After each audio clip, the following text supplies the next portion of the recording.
Hello there and welcome. I'm Bob Proctor. You've probably seen me in The Secret. Well, we're going to expand on the message from The Secret. We're going to go beyond that. Do you know, in The Secret, we talked about the law of attraction. There's been 300 million people impacted with that message.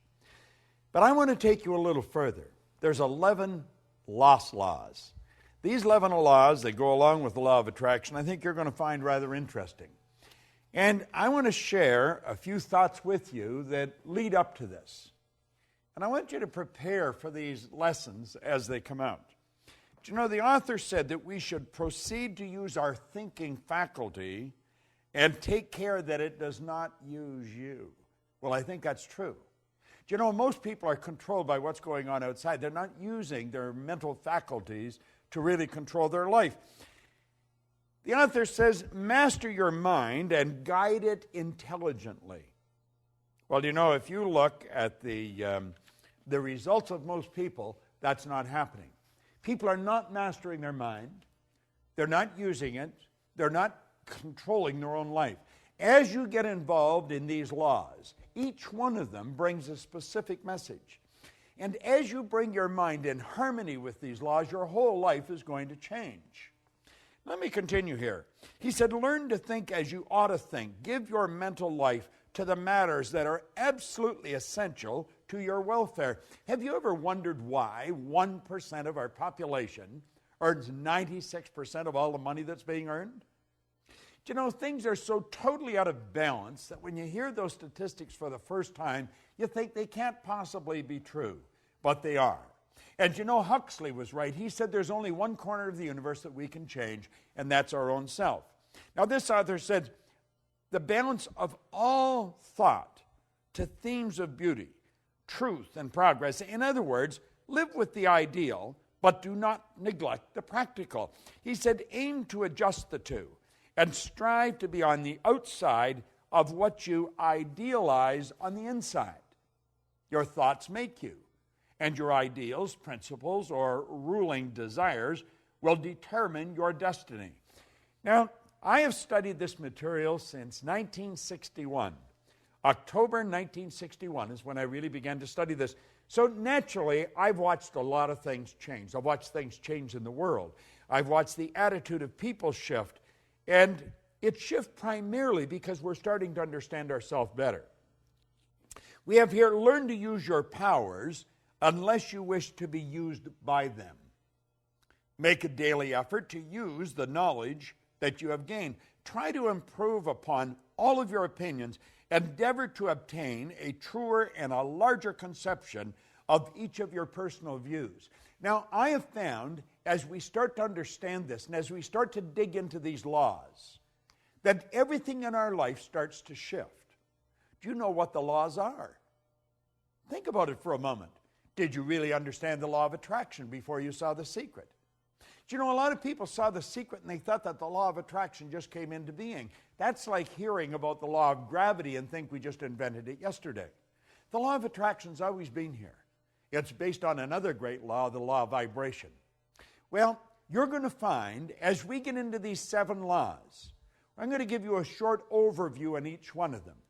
And if you take the videos that you're going to get, and then take each one of them and watch one every day for a week. Now, it may take you a few weeks to go through this, but let's face it, you've gone all your life without understanding, and another few weeks dedicated to understanding it is going to make a huge difference. This is a phenomenal program that you're a part of. I am so pleased that I have the opportunity to dig into these laws in some depth and share them with you. You know, the author points out that man's problems are mental in nature. They have no existence outside of themselves. And it has been discovered that nearly all will yield up their solutions when subjected to a broad and exact analysis. You can acquire the ability by studying the law of life. You know, I mentioned on The Secret where Dr. Werner von Braun said that the natural laws of this universe are so precise that we don't have any difficulty sending people to the moon, and we can time the landing with the precision of a fraction of a second. Now, isn't it strange that you would go all through life and never really understand these laws, and yet these laws are impacting every aspect of your life, from your relationships to the health of your body, to your business, to your personal skills. Everything is based on law. When we violate the law, we lose. When we live in harmony with the law, we start to win. Now, he said you can acquire the ability by studying the law of life and the modes of expression. Then, by constant effort, use your thinking faculty in constructive ways as you work with these laws. Now, have a good and sound reason for all the views you hold. Isn't that an interesting concept? Think of that for a moment. You'll hear people say, well, I believe that. In fact, you hear yourself saying it. Why do you believe it? Have you ever really analyzed your own belief patterns? Why do you believe these things? As you try to find why you hold these views, many of your old-time views are going to fall to pieces. Form a clear and definite idea regarding your convictions as to why as you do, and to why as you think. You see, most people never really ask themselves, why do I believe that? Do you know almost all your beliefs you've inherited? Well, that's true. Dates way back into your genetic nature. From the moment of conception, your ancestors are built right into the genes. And we've got a lot of ideas locked up in our mind that violate the laws of this universe, and that's what's causing our problem. See, it's no accident that a very small select group of people live really meaningful lives, and so many others are struggling all the way through their life. Well, you're going to find, as you get involved in this program, and I would encourage you to really take this serious. This is serious work. It's helped me earn millions of dollars, build a company that operates all over the world, make really meaningful friends on every continent. If it's done that for me, what can it do for you? Now, keep in mind, when I started to study this, I only had about 2 months high school. I had no business experience, and my whole life changed like that. There's so much good stuff here. This author says clear and exact thinking is a very great necessity. It is, in fact, a sure means to advancement on the mental as well as the spiritual plane. Now, I'm going to leave you with something here that I think is very important. A line of distinction, however, should be drawn between mere surface thought, that is, ordinary, trivial, and commonplace thinking, and real thought, which is associated with the understanding of these laws, with the understanding of truth. The latter is deep thinking, which arouses dormant powers, quickens the perception, and leads to the enlargement of life on all planes. You see, most people's thinking takes them to last night's ball game, maybe the weather, or who won the election. What we're talking about is deep, penetrating thought. Really dig into our mind. Let's figure out how we can take quantum leaps, just jumps ahead, rather than small, incremental changes. Let's find out how we can turn our annual income to a monthly income like that, because you can do it. If I do it, you can do it. And I'm going to show you how I did it. And I'm going to take you into each one of the other 11 laws. And I will, in fact, elaborate on the law of attraction, because when you really understand that law, everything in your life is going to start to shift. See, the truth, the real basic truth, is everything that comes into our life, we've attracted. We're literally magnetized to it. Do you know that your brain is an electronic switching station? It controls the vibratory rate of this massive energy that we call our body. I'm not my body, I'm not my brain, you're not your body, you're not your brain, but you do have a brain. We have a marvelous mind, and we can control the vibration we're in, and when we do, we start to control what comes into our life. You're going to love these laws, and you're going to want to share them, and you should share them. Givers gain. I want you to get them. I want you to study them. Get involved in this program, and then set aside a time to really study it. Don't treat this as just any recorded program. This is very special. Since October 1961, I have been absolutely obsessed with studying one subject: why you do what you do and why you don't do many of the things you want to do. I want you to think of what you really want to do. What do you want to do with the rest of your life? You know, if you go to my website, I tell you on there, if you tell me what you want, I can show you how to get it. And I can. But you've got to decide what you want.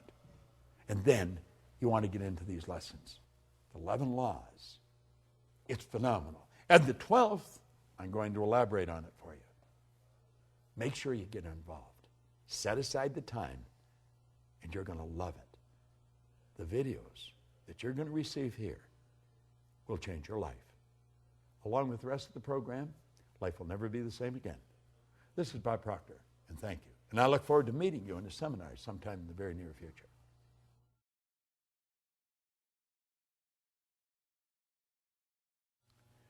Mind is the master power that molds and makes. And man is mind.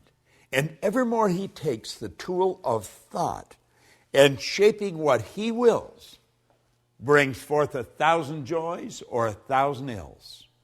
We think in secret and it comes to pass. Our environment is but our looking glass. Do you know James Allen wrote those words a little over 100 years ago? I began to study them close to 50 years ago. Every year they mean a little more to me. I want to talk to you here about the law of thinking. Thinking is a powerful force. It's been said that it's the most powerful force we're capable of. Do you know Archibald MacLeish, a Pulitzer Prize-winning playwright, had a character stand up in a play one time called The Secret of Freedom. And the character says, the only thing about a man that is a man is his mind. Everything else you'll find in a pig or a horse. Do you know, it sounds like a funny line, but it's true. Everything else you will find in a pig or a horse. You see, the mind, it's the most powerful force in the world. And thinking is a very, very powerful form of energy. Thought waves are cosmic waves that penetrate all time and space. Now, as we go into the laws of thinking, I want to refer to a few points from Raymond Halliwell. He said, to the average person, life is an enigma, a deep mystery, a complex and incomprehensible problem, or appears so. But it's very simple if one holds the key. You see, mystery is just another name for ignorance. All things are mysterious when they're not understood. But when we understand life, it no longer appears mysterious. Do you know, until I was 26, life was a real mystery to me. It was an incomprehensible problem. And of course, I had many problems. But then I began to study, and I began to study this information. And you know, it took me a while, but as I started to adopt the concepts and adapt my mind to them, my life started to change. My problems started to sort of disappear. I started to earn a lot more money. I was living in a healthy body, very rarely ever being ill. I noticed that I started to attract different people into my life, more interesting people. You see, the truth was, I was just becoming a more interesting person. A person's interesting because they're interested. And you see, as we start thinking powerful thoughts, everything starts to happen. Now let me share something that Raymond Halliwell said. He said, we're progressive beings, you and I, a creature of constant growth, before whom lies an illimitable ocean of progress to be navigated and conquered only by development and culture of our inherent powers. The progress of the individual is largely determined by what? What do you think it is? Now, let me share that again. The progress of the individual is largely determined by, it's a good question, isn't it? It's by his ruling mental state. Because the mind is the basic factor in governing power in the entire life. My life and your life, you see. Attention should be given to the predominant mental state, for it will regulate the action and direction of all one's forces, faculties, and powers, the sum total of which will inevitably determine many particular experiences and the personal fate. You see, the ruling state is like the CPU. You're familiar with your computer. Well, that's what the ruling state of the computer is.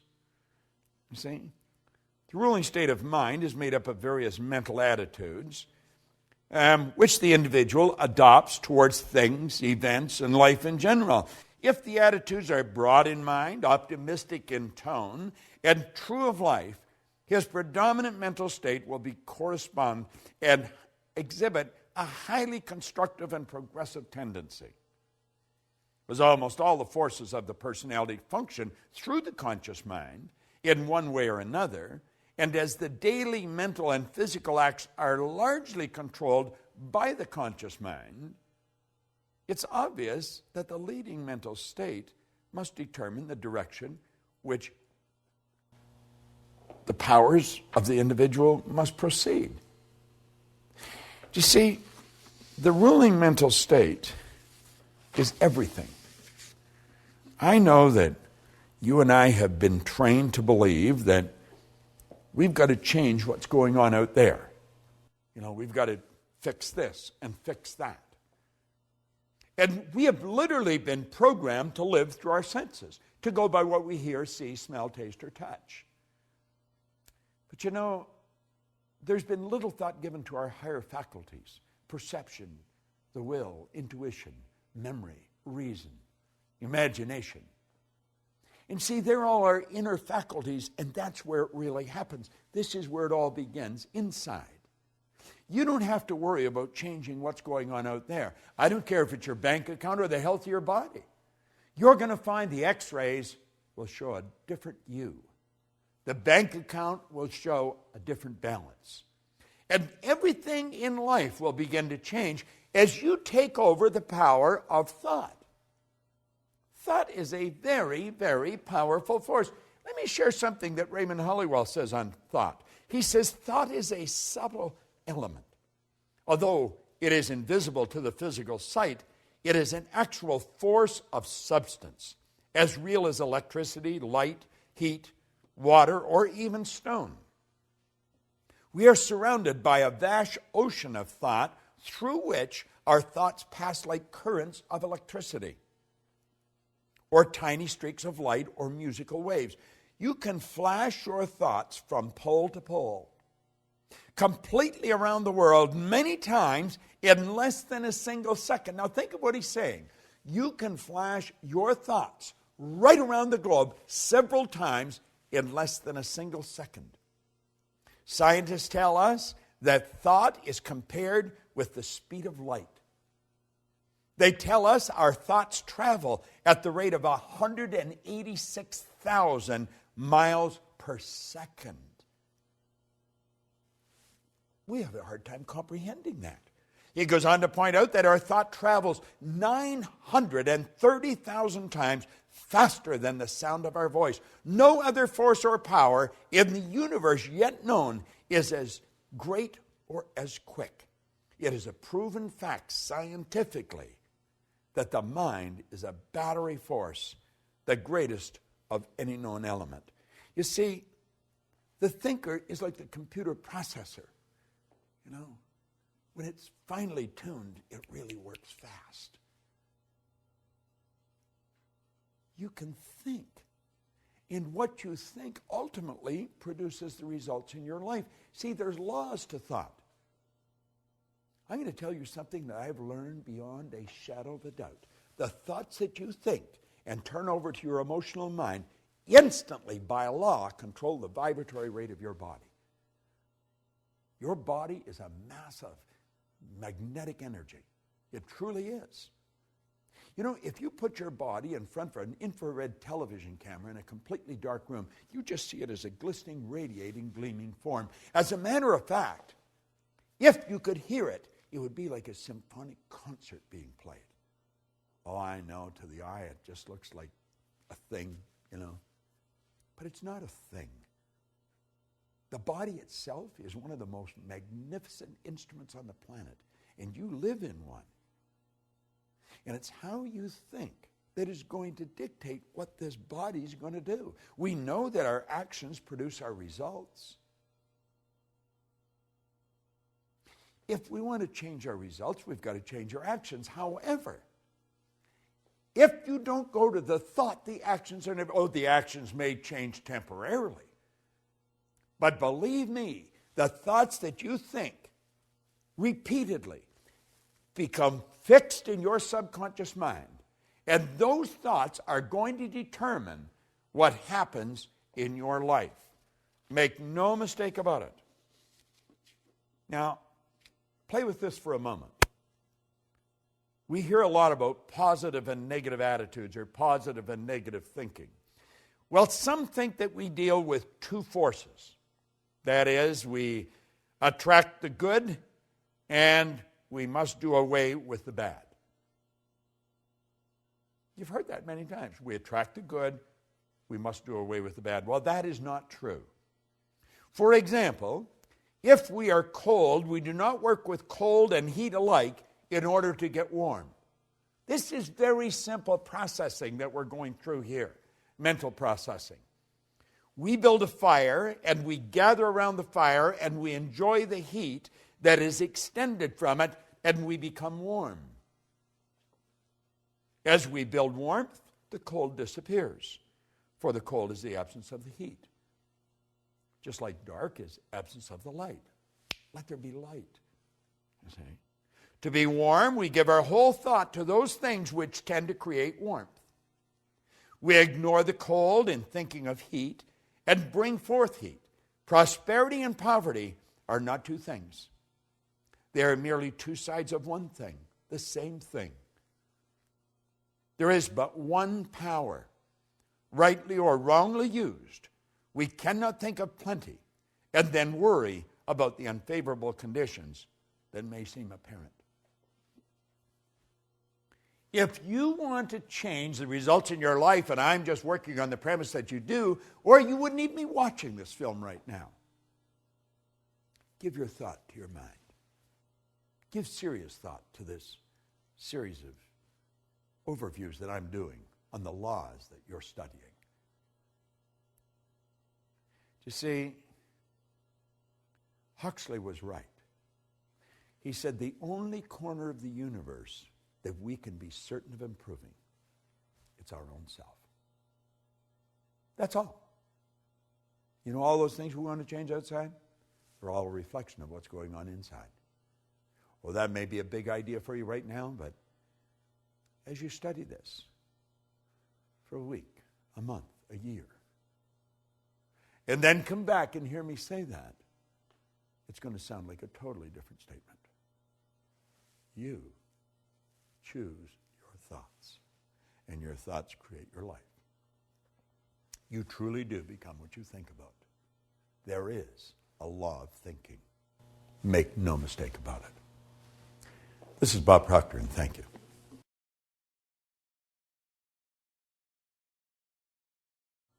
Hello there. How would your life change if you woke up this morning and find that someone had deposited $9 million in your bank account? How would that affect you? How would your mind shift if next week, just like that, you attracted 1,000 new clients into your business? 1,000. What would your life be like if, bang, just like that, you realized you had the energy of a 20-year-old? How would your mind shift if Mensa recognized you as the smartest person on the planet? They're good questions, aren't they? Well, let me tell you something.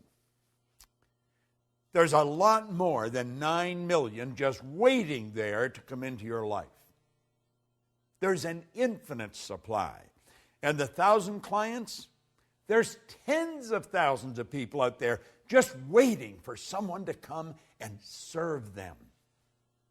And the 20-year-old energy, do you know all the energy there ever was or ever will be is 100% evenly present in all places at the same time. No one gets energy. Everyone releases energy. And desire is the triggering mechanism that releases energy.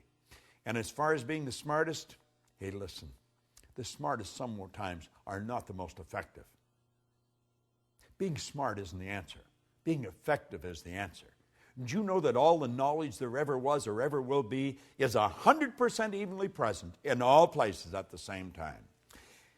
I'm Bob Proctor, and I want to talk to you about the law of supply as we're going through and giving you an overview in this video series of the laws, those 11 lost laws. Supply is one of them. Do you know, Halliwell said that man's never satisfied, never satisfied. The fact is deplored by many, but God did not intend man to be forever satisfied.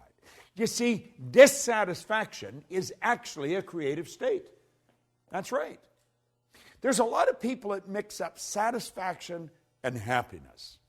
You can be very happy and very dissatisfied. I am never satisfied with the results that we get in our company, any of the companies that we have.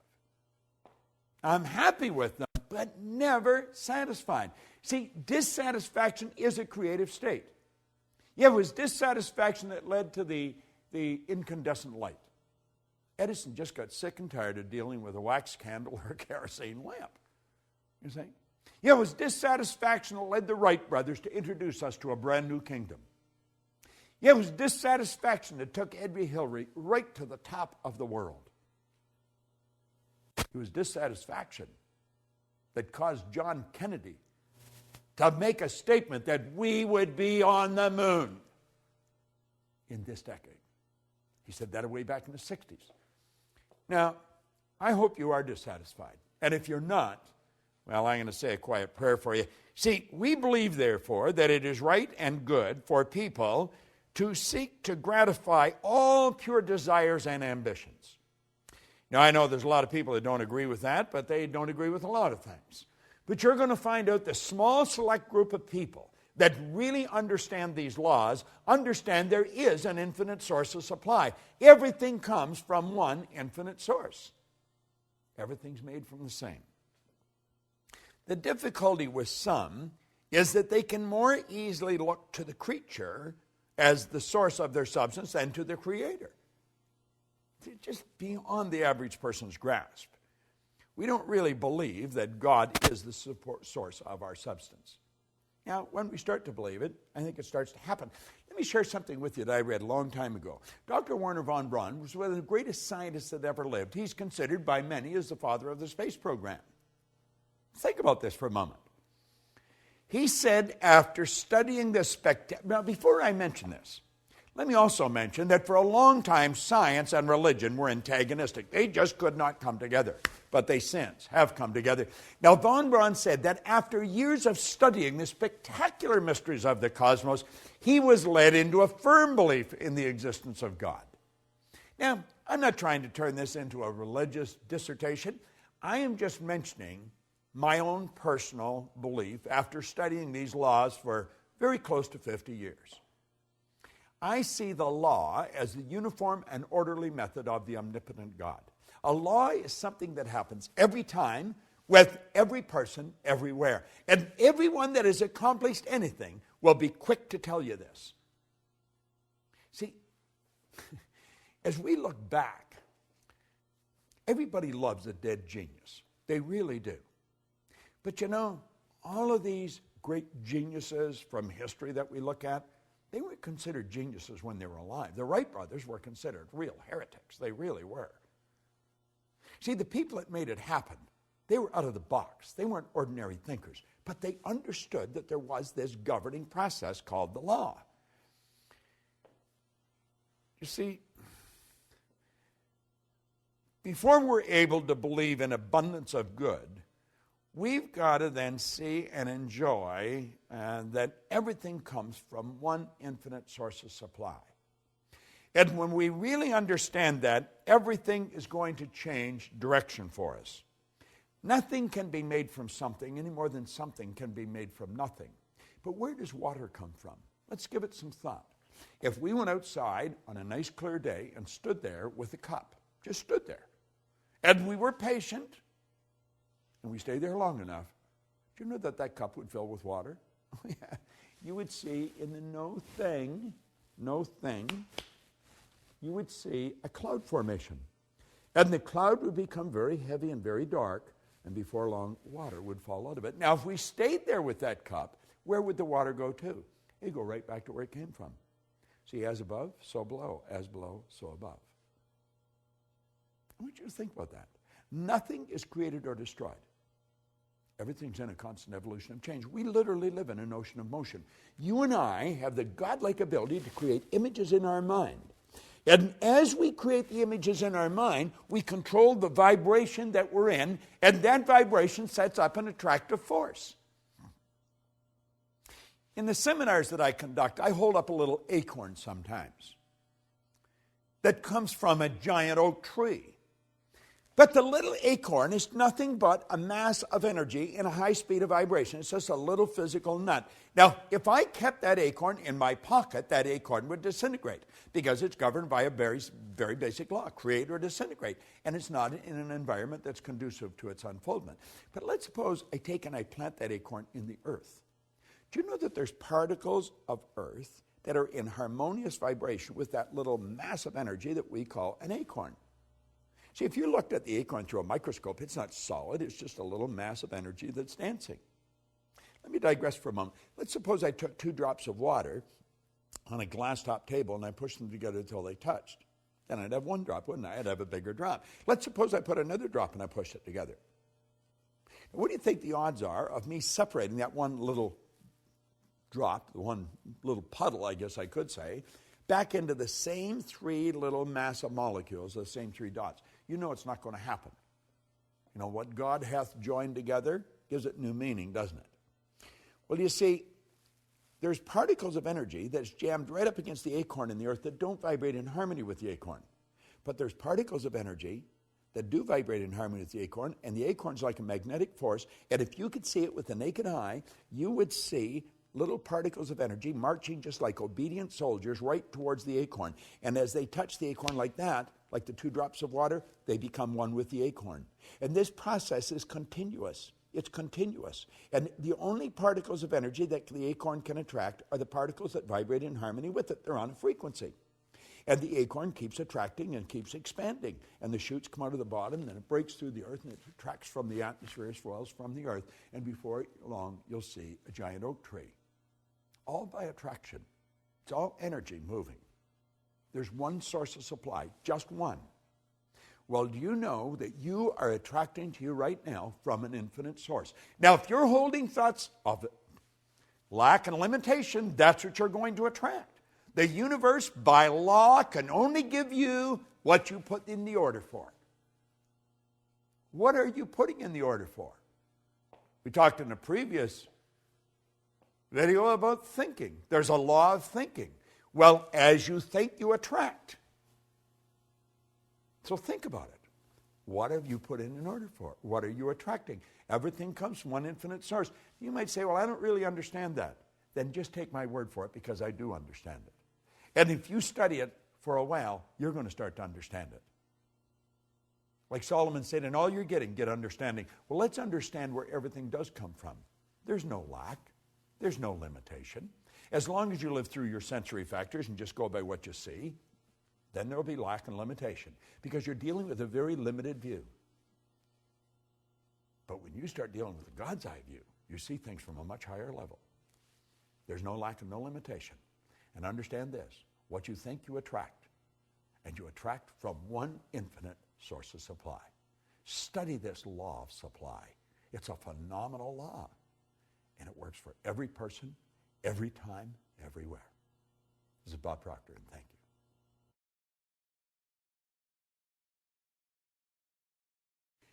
Hello there and welcome. I'm Bob Proctor, and I am attracting good, great, and wonderful things into my life.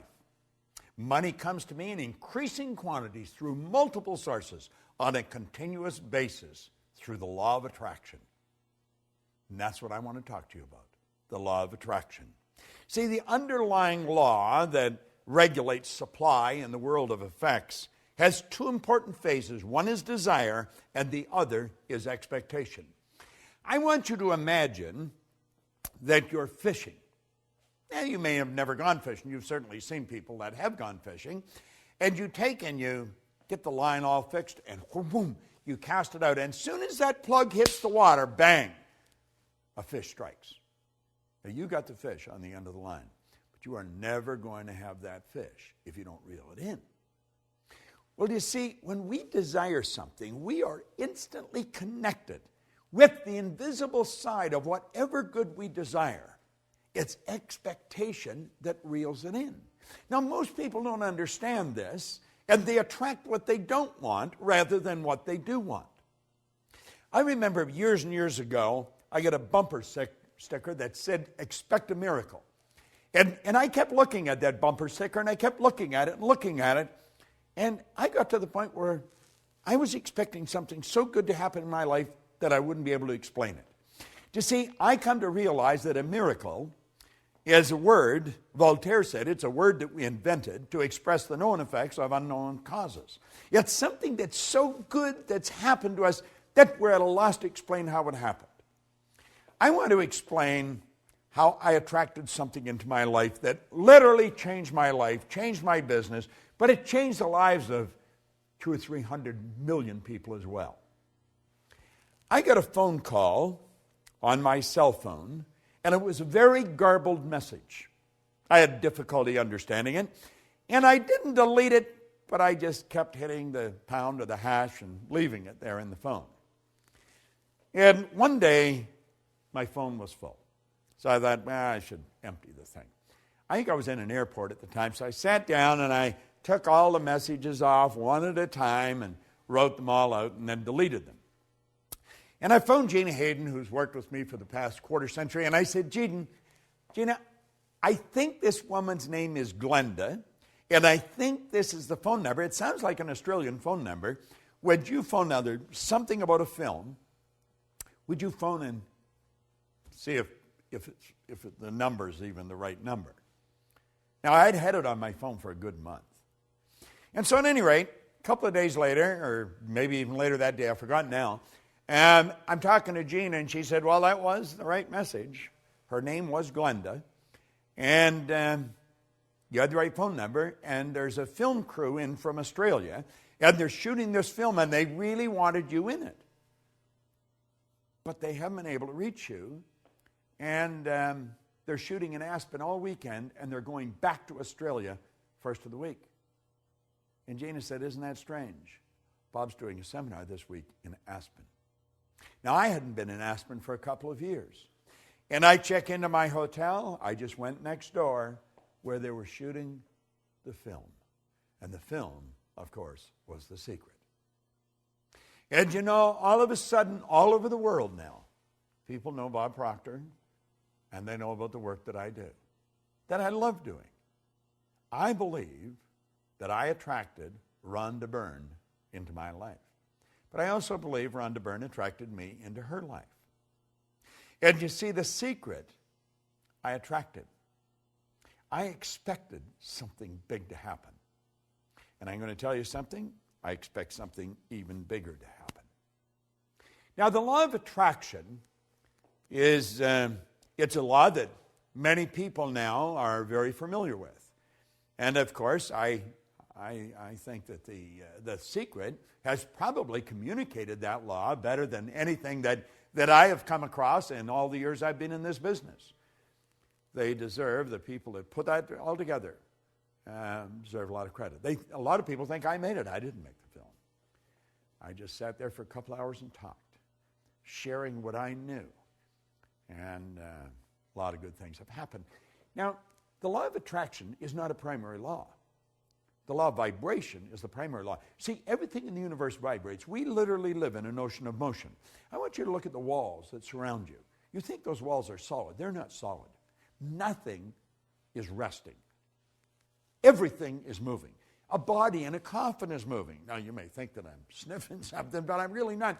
If you go into a funeral home and pick up the remains and look at it through a microscope, you will see particles of energy dancing right before your eyes. Now, if it wasn't moving, how would it ever change to dust?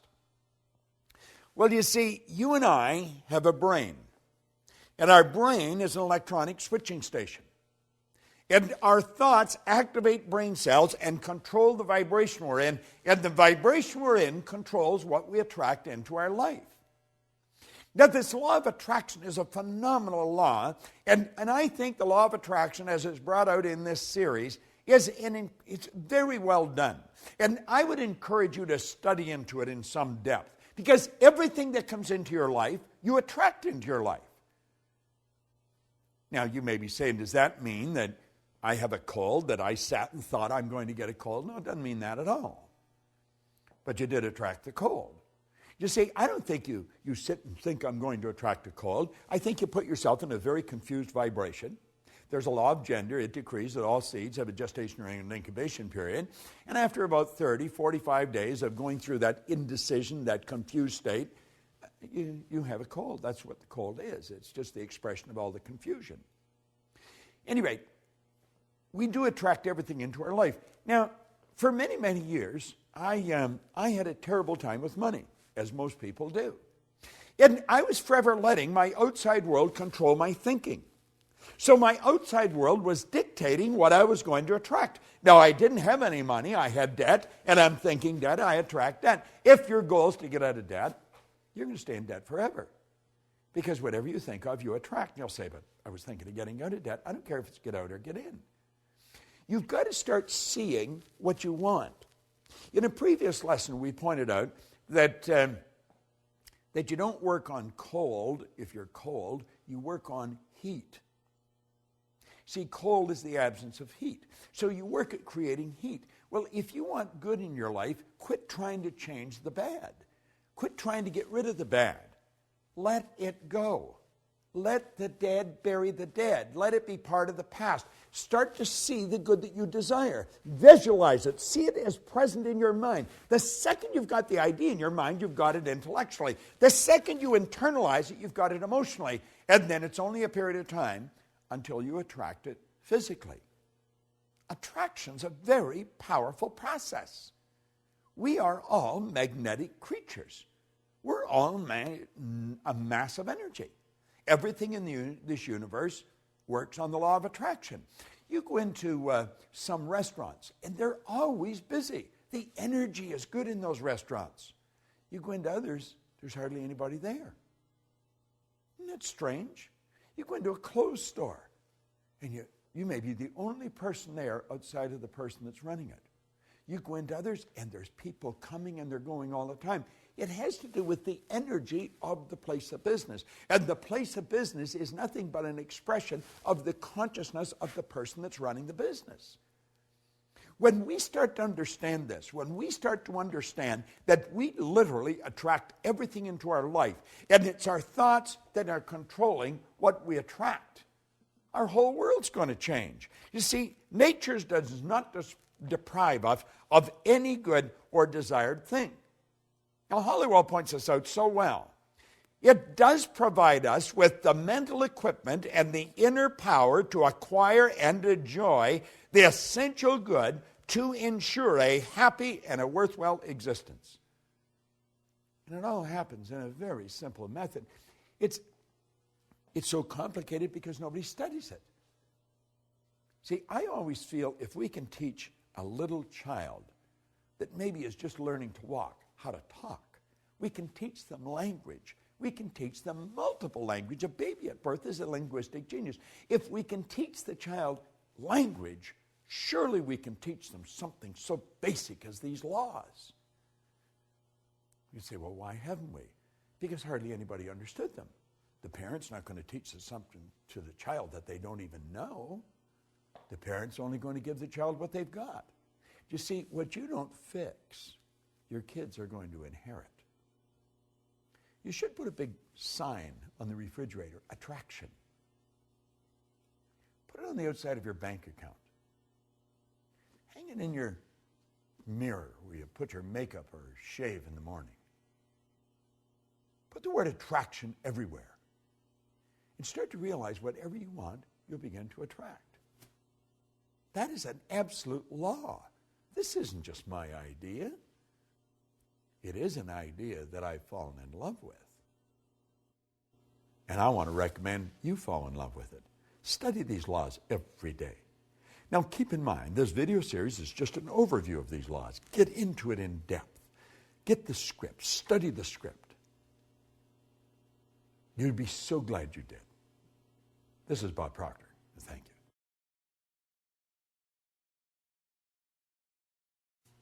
For many years now, in seminars that I've been conducting or conferences where I'm speaking, I mentioned to the audience a personal growth program might be, if it does not have a spiritual foundation, in my opinion, it's incomplete.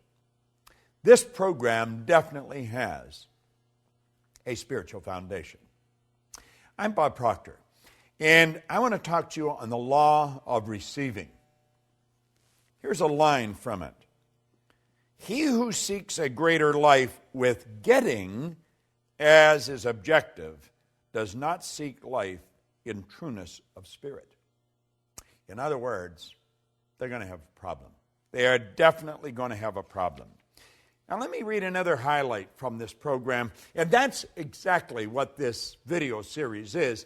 It's a series of highlights that I've gleaned from this over many years of studying it. In a state of limited understanding, we reason that we must get before we can give.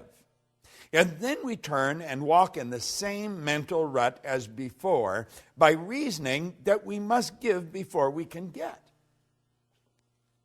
But in our lack of understanding, we continue to leave the getting idea foremost in our thought, and we shut out the spirit of giving. Now, giving, which is the first fundamental law of life, is the first law of all creation. The attitude of getting is the law of life in a congested state. Now, I'm going to repeat that. The attitude of giving is the law of life in a congested state or a repressed action. As long as getting dominates a mind, that mind is in a paralyzed condition, being limited in its action in accordance with the fundamental law of creation. Many years ago, I had a wonderful mentor who's gone now, and I really miss him. Leland Valvandewaal. He was a big man in stature, but in understanding. And he taught me something very valuable very early in my career in this business. He said, Bob, you must willingly give and graciously receive. He said, you have to understand that this entire universe is based on a law of circulation. You've got to keep the energy circulating. You're merely a terminal through which it flows. You see, I have since come to the understanding that you and I are here to do God's work. Now, God being the creator, work is creation. God's work is creation. And so you and I are given creative faculties. And through the proper use of these creative faculties, everything starts to happen in a very good way for us. We have to understand the laws. Well, we have to understand that receiving is a law. Now, before you can receive, you have to create a space for it. In the last chapter in the Born Rich book, or the program that I did a number of years ago, I talked about the vacuum law of prosperity. You must create a space for the good that you desire. Now, to create a space for the good that you desire, you must give something. You have to let go of something before you can receive something. As you activate ideas in your mind and send off a charge of energy, your brain will take on an equal amount of energy of a like nature. If you send out a negative thought, your brain is going to take on an equal amount of negative energy. However, if you send out a positive energy, your brain is going to take on an equal amount of positive energy. This is so basic, and yet it's so misunderstood. You see, we've got to be relaxed if we're going to have this happen. You've got to put yourself in a totally relaxed state. And you have to operate with understanding. Now, I'm not suggesting this is going to happen just because you're watching this video. But it will happen if you continue to watch it over and over and over again. Something's going to click inside. I have found through repetition, our perception of life changes and changes dramatically. See, perception is one of our intellectual factors. It enables us to see life in many different ways. As we increase our awareness, our perception of life changes. Well, we've got to realize that everything we're seeking is seeking us. We've got to be open to the good that we're looking for in life. We've got to understand that the only way to receive good is to give good. We've got to put it out and we take it on.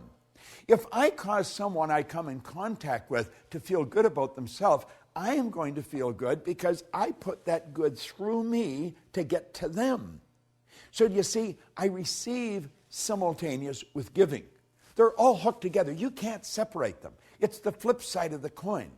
But before we can receive, we've got to give. Now, it's like we say, how can I give if I haven't got it? But you have got it. You have got it. You give what you have got. You see, I think you should give your time, your energy, your loyalty, your knowledge, your money. Keep giving it, and you're going to keep getting more. When we open ourselves up to receive, we're going to find that we are in a relaxed state. Let me read you something that Halliwell pointed out.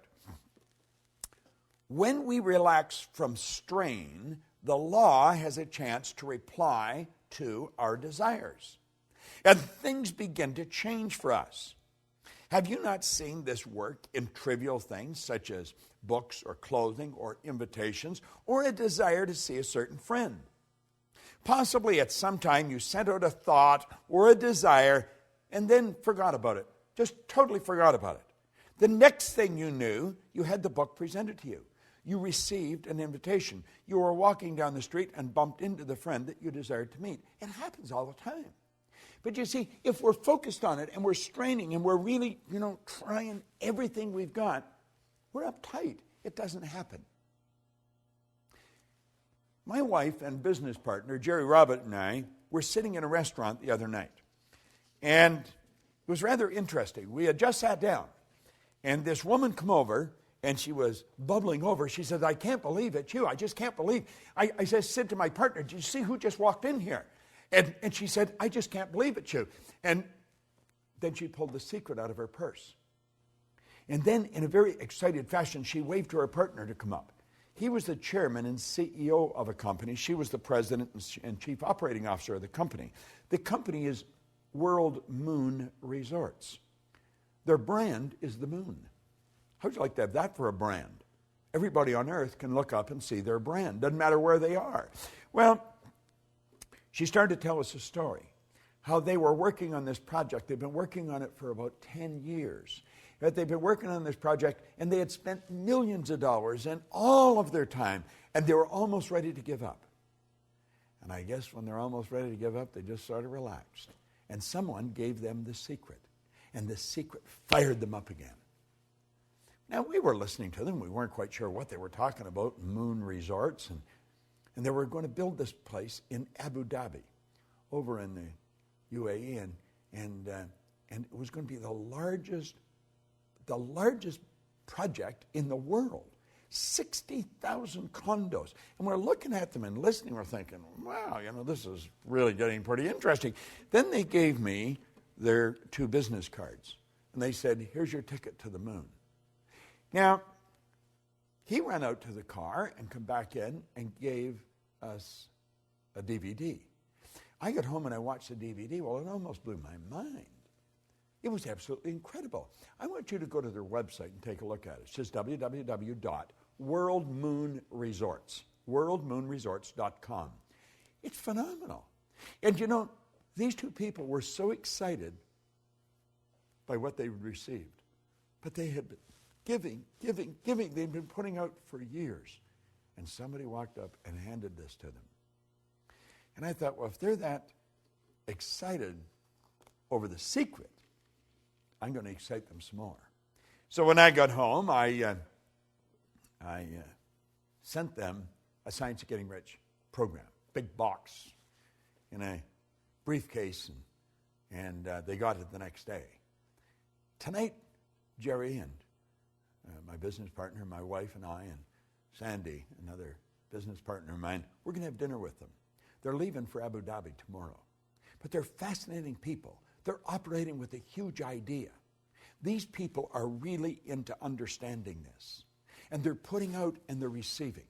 But you've got to understand, it's the thought that you give it with that makes the difference. Do you know, there's an interesting story that Billy Graham tells about one time. This is when they were struggling. This is when Billy Graham was really just starting out. And $100 probably would have rented a real nice place for a month and bought the food that you needed. But at any rate, the collection plate come around, and he put a $100 bill in. And later on, he says to his wife, my goodness, I thought I put $20 in. I put $100. And she looked at him. She said, isn't that too bad? You're only going to get the good back for putting 20 out. And I thought, what a great story. And that's exactly the way it is. You'll say, but he gave 100, wouldn't he? No. The thought that he gave it with, he was giving 20. You see, it's thinking that controls everything. It's the thought we give it with. In the Science of Getting Rich, we talk about leaving everyone with the impression of increase. Why? Because by giving out good, we're going to receive. See, the giving and the receiving are all tied together. They're not separate. You've got to be open to receive, but you'll be open to receive when you really understand the concept of giving. This is an orderly universe, and energy is forever moving. You have to understand that your life is full right now. Now, it may not be full of what you want, but your life is full. Your calendar is full. All your time is spoken for. You'll say, well, it's really not. I've got a lot of wasted time. That's how you're using it then. We must replace the waste with productivity. And for everything in your life you don't want, it's part of what your life's full of. What you've got in your life is a reflection of what you've been giving. And if you want greater good, you've got to give greater good. The more good we put out, the more we're going to take on. We don't have to worry about what we're going to receive. Let's understand the receiving is governed by law. And the basic law behind it is in giving. And as you give, you receive. You see, if you're sitting in a chair right now, you couldn't put anything where that chair is until you get rid of the chair. This is why the vacuum law of prosperity is such a beautiful concept. Nature truly abhors a vacuum. You give, and you give in abundance, pressed down and running over. And I guarantee you, you'll never have to worry about what you're going to receive. But like my old mentor said, we've got to willingly give and graciously receive. And you see, willingly giving, that's the expression of a lot of faith. But it isn't blind faith. It's faith based on understanding of these laws. So as you dig into this law of receiving, start to thinking of who you can give to, what you can give, where you can give, and then give everywhere you go. Give the very best you've got. And you know something? You'll receive the very best the universe has. It's sitting there waiting for you. This is Bob Proctor, and thank you.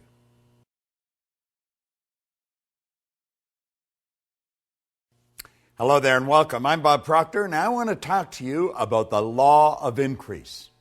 You see, I'm betting that you would like everything in your life to increase. I bet you want more love. I bet you want better health, more energy, more money, more business. And that's very natural. You should want it. But you've got to understand you can have it. That's the beautiful truth. There is an infinite source of supply. I love the way Thomas Troward put it. When you're dealing with infinite, you can never take more than your share. You see, if we had a pie, and we'd cut the pie maybe in 6 pieces, we can all relate back to this when we were kids. If you wanted a bigger piece of pie, someone had to get a smaller piece of pie. But we're not dealing with a pie. We're dealing with creation. And we can make a bigger pie, and then everyone can have a bigger piece. Increase in life is based upon laws. Do you know there's a marvelous series of programs that you probably have and you probably love, The Science of Getting Rich. In fact, it was The Science of Getting Rich that The Secret was based on. It was The Science of Getting Rich that Rhonda Byrne read. Her daughter gave it to her, and everything started to happen in her head. Well, Lloyd Conant gave me The Science of Getting Rich in 1968. It wasn't long after that, and I come across Raymond Holliowell's work on the law. I was looking for a book or a program that explained the law in practical, everyday person's thinking way of life. And I was having difficulty finding it. I had books on the law, but most of them were so heavy, the average person would have just died trying to understand them. And I got picked up at O'Hare Airport in Chicago one day by a lady that was taking me to the hotel to do a seminar. And she had a bench seat in the front of her car. And beside her was a big brown paper shopping bag. And when I get in the car, she says, "You want to look in that bag? I found a new bookstore." And I put my hand in and I pulled out this green book, Working with the Law, by Raymond Hollywell. And I looked at her and I said, "You've got one less book. I'm taking this book with me. I have attracted this book. I have been looking for this book for a long time." Now, in that book, Hollywell talks about all this information that we're sharing with you. Mary Morrissey and I have studied the same material for a long time, and we've created this program that you're involved in right now. And you see, this series of videotapes is really just an overview of these laws, and the law of increase is one that you really want to understand. If you're going to increase anything in your life, you have to praise it. Now, you may say, well, how do you do that? Well, in the Science of Getting Rich, the 7th chapter is on gratitude. And the more grateful you are, the more you're going to receive. But you've really got to be grateful. Now, praising and gratitude are very much along the same line. See, we want to praise our source of supply. We want to praise Spirit. We want to praise abundance. And it's going to come into our life. Now, let me share something right out of the book. Listen very carefully to this. Have you ever had someone condemn or criticize your efforts when you were given the best you thought you had and really tried to please them? I'm sure you have. I know I have, and I'm sure you have. Didn't you feel like folding up and just quitting? Just say, it's over. Perhaps even felt like quitting the job and letting someone else worry about it. Well, least of all, such an experience suppressed your interest, your zeal, you see. And you did not desire to do better. Now, Hollywell is mentioning this. That's how one reacts when the law is reversed. Whereas when someone praises you for efforts, you feel like expanding and doing better, trying harder to be more perfect. Your interest becomes greater because of that pleasure. And within your happiness, you bring happiness into your work and all around you. It is a well-known fact that every plant is responsive to praise, for I have even seen flowers praised to longer life and beauty. We say a person that praises the plants has a green thumb. You say that person just has a green thumb. They've got such beautiful gardens, but they love their gardens. They love them. They send nothing but loving energy to the plants. Well, when you send loving energy to your source of supply, you're going to find that increase is just automatically going to happen. You're just going to get more. Do you know, I have read time and time again, and I experienced this myself, so I know it to be true, that people that are very successful in something have a very difficult time differentiating between work and pleasure. And that is because they love what they're doing. They're forever grateful for being able to do what they're doing. They do praise it. And the more you praise what you're doing, or the people that's working with you, the more you're going to win. It's been proven that a failing business can be praised into success. Suppose lost friends have returned their affections when the law of praise was used. Think about this. When you put good into anything, good's going to come back. We started this whole series out with thinking. We pointed out that every great leader that has ever lived has been in complete unanimous agreement that we become what we think about. Well, if you think bad thoughts, and if you're looking at things and you're looking at the downside and you're condemning and criticizing everyone, what kind of a vibration are you in? But if you're looking at what they do good, you're looking for the good in everything and you're praising them, what happens? Do you know that a child that is raised with criticism grows up very insecure human being? It's true. This is a known fact. The child that's raised with praise grows up very confident. The child that's raised with criticism usually struggles throughout their life. The child that's raised with praise goes on to become a great leader and very confident. This is so obvious. It's true in plant life. It's true with money. It's true with your friends. Praise your friends. Praise what they're doing. I guarantee you they're going to think better thoughts of you. They're going to be looking for what they can do for you. Now, you don't have to be a rocket scientist to figure this out.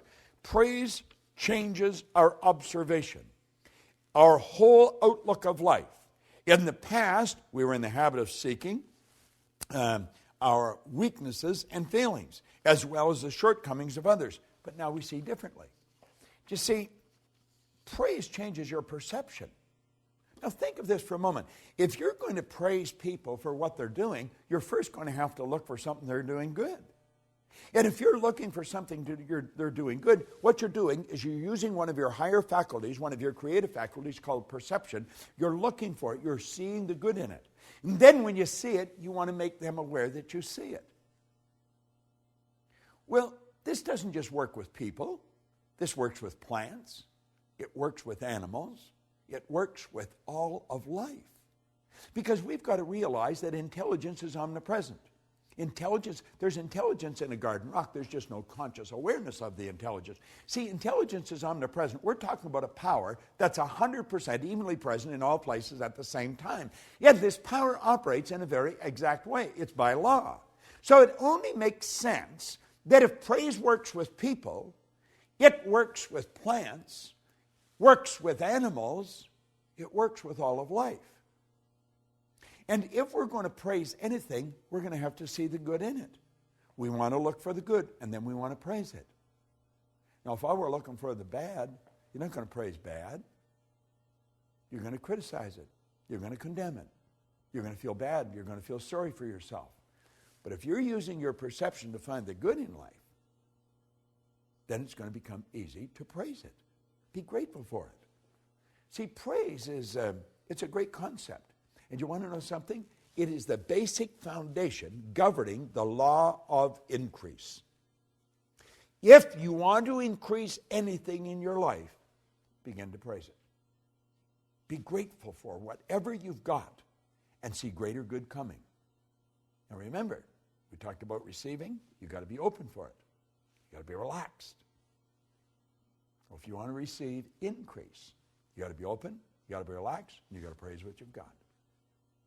I know that you're enjoying this series. I know you are, because I'm enjoying doing it. I'm enjoying sharing this. Now, if I'm enjoying sharing this with you, I know that you're enjoying receiving it. What I want to suggest is you do what I'm doing. It works. It's helped me earn millions of dollars. It's helped me build an enormous abundance of friends all over the world. It's helped me build a business right around the world. So I want you to do what I'm doing. I am enjoying sharing this.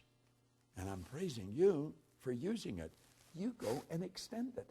Let's keep this energy flowing.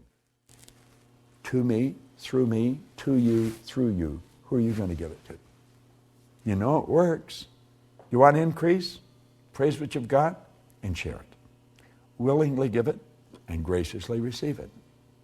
The law of increase is based on a fundamental principle, praise. This is Bob Proctor, and thank you.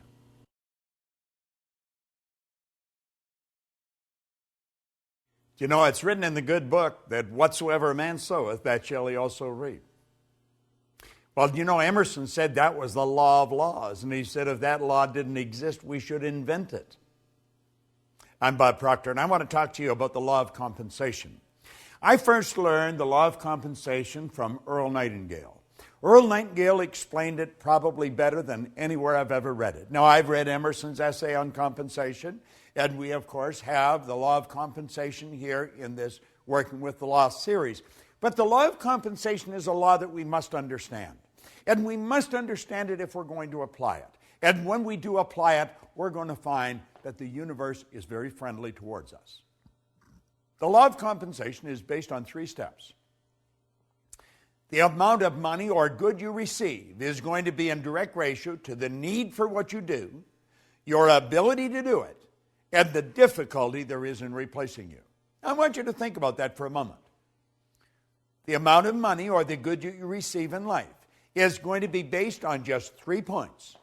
The need for what you do, your ability to do it, and the difficulty there will be in replacing you.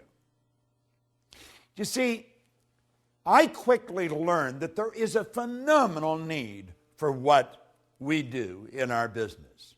People are confused. People do not understand the laws. People are watching to what's going on in the world. We're dealing in a very fast-changing world. The world's not getting bigger, the world's getting smaller. We're dealing in a world market today. You're only just a touch of a button away from anywhere in the world. We can look and watch what's going on the opposite side of the world on a television set that's strapped to our wrist the size of a watch. Hit a button today and we send a message to 1 million people all at once, and they get it wherever they are with email. Think of how the world has changed. It's changing so dramatically. And you know what it's looking for? It's looking for effective people. That's right. Everybody wants someone to serve them. Now think, is there a need for what you do? I would suggest there probably is. There's probably a great need for what you do. And you didn't even have to do anything to create that need. It's there.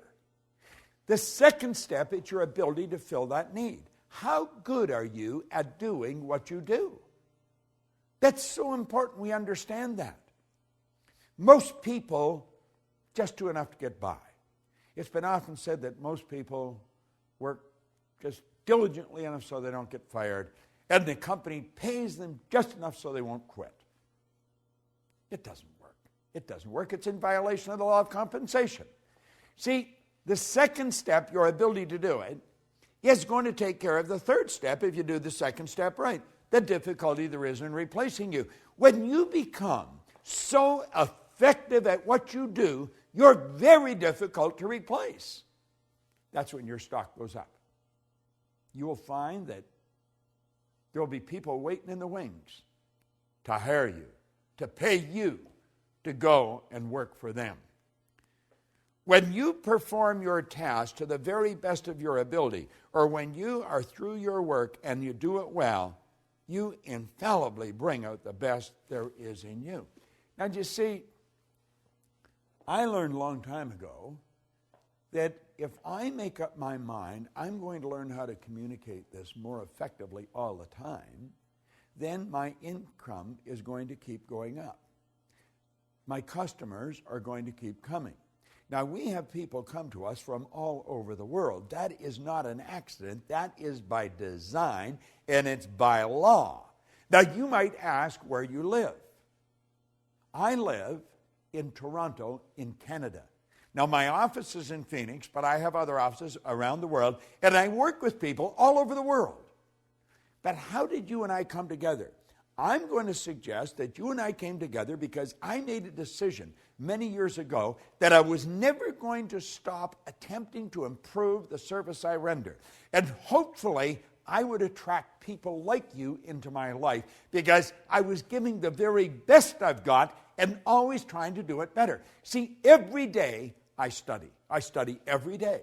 Now, I've been doing this since 1961. Prior to 1961, I never studied. Never did anything. I just tried to get by. And of course, I didn't do very well. I was earning just a little bit of money, and I was in debt over my head, and I had a difficult time finding work.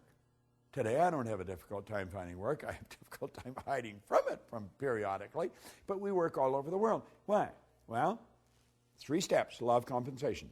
The need for what you do, your ability to do it, and the difficulty there is in replacing you.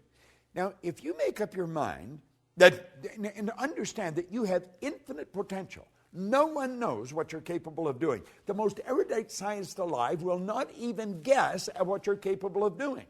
As far as energy is concerned, we've studied this many ways. You've got about 11 million kilowatt hours per pound potential energy locked up in the electrons in the atoms of your body.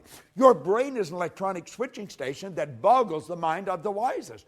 Your central nervous system is the most phenomenal electrical system in the entire universe. It would make a supercomputer look like a toy. Do you know that the blood circulates through hundreds of miles of passageway every 33 seconds, just like that? It carries all the food in, all the garbage out in one sweeping change. Have you ever stopped and thought about the power that you represent? You've got all these mental faculties. You can tap into an infinite source of supply.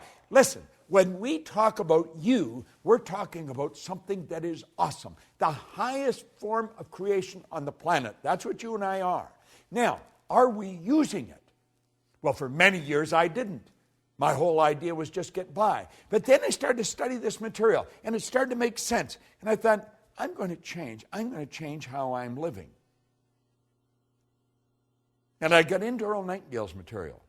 Now, I got into Napoleon Hill first, then into Earl Nightingale's. And I began to study it. And I got into this law of compensation. Then I read Emerson's essay on compensation. Then I got into Raymond Hollywell's material on compensation. It's all telling us the same thing. It's up to you. It's up to you. The universe will give you whatever you ask for. But you ask in the form of providing service.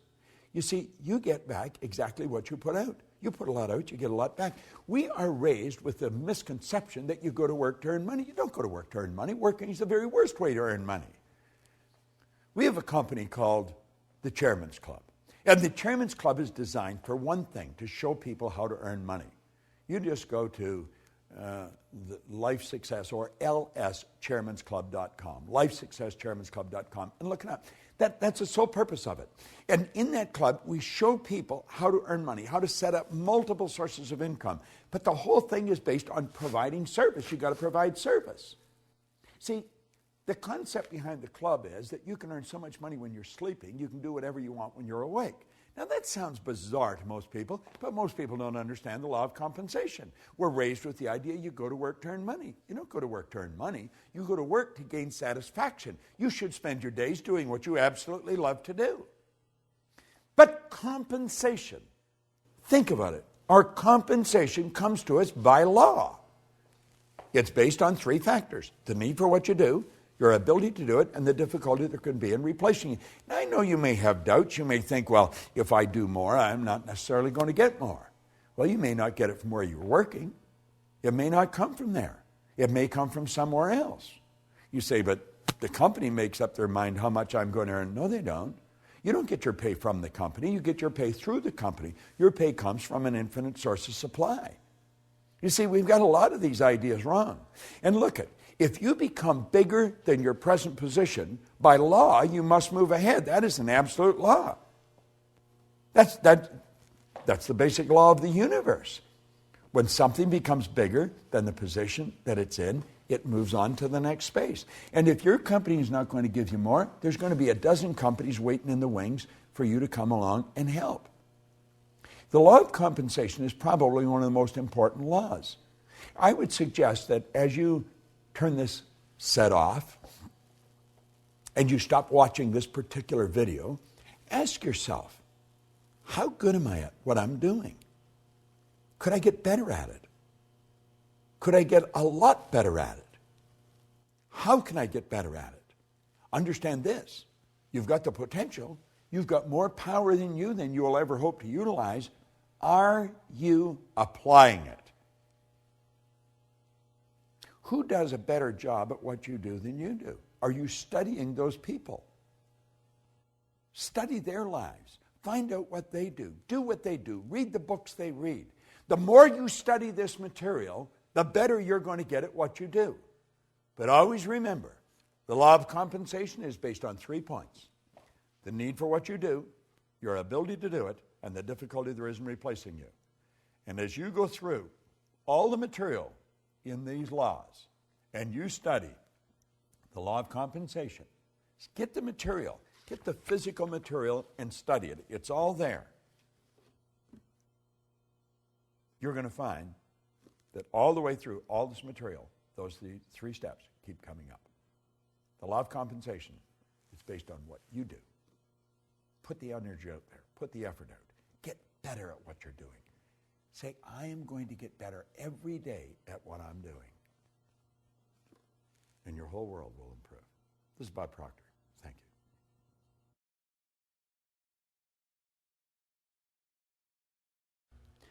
Do you know, the law of non-resistance is a law that 9 out of 10 people violate. And because they do, they cause themselves a lot of problems. It's a pretty well-balanced individual that understands how to live in harmony and not let this get to them. The law of non-resistance. Think of this for a moment. When you go to do anything that's out of the box, where you're really going where you've never been before, you're going to meet with resistance. As a matter of fact, if you don't meet with resistance, you're probably going in the wrong direction. You're not going ahead. You're either going sideways or backwards. Resistance is a signal that you're moving into a new area. However, whatever you resist persists. And what we're suggesting here is that you do not resist the resistance. Now that sounds like a bit of a mouthful, but understand this. You and I are programmed to resist resistance. That's part of our animalistic nature, fight or flight. What we want to do is master this. And instead of fight or flight or react, let's respond. Do you know there's a beautiful concept? It's the law of psychological reciprocity that rests on this law. That law states, whenever you put good out, you'll get good back, but very rarely right away. When you put bad out, bang, you get it right back. Well, let's think about that for a moment. We'll use the martial arts as a metaphor here. Karate is a very hard form of martial arts. You whack me, I whack you. You kick me, I kick you. And we beat the daylights out of each other. That's resisting resistance. Karate is not the way we want to approach this. When somebody yells at us, let them yell. Let them vent all the negativity, but not hit back. Then you take judo. Judo is where you take the strength of the other person's shot and put them down. You don't win much doing that.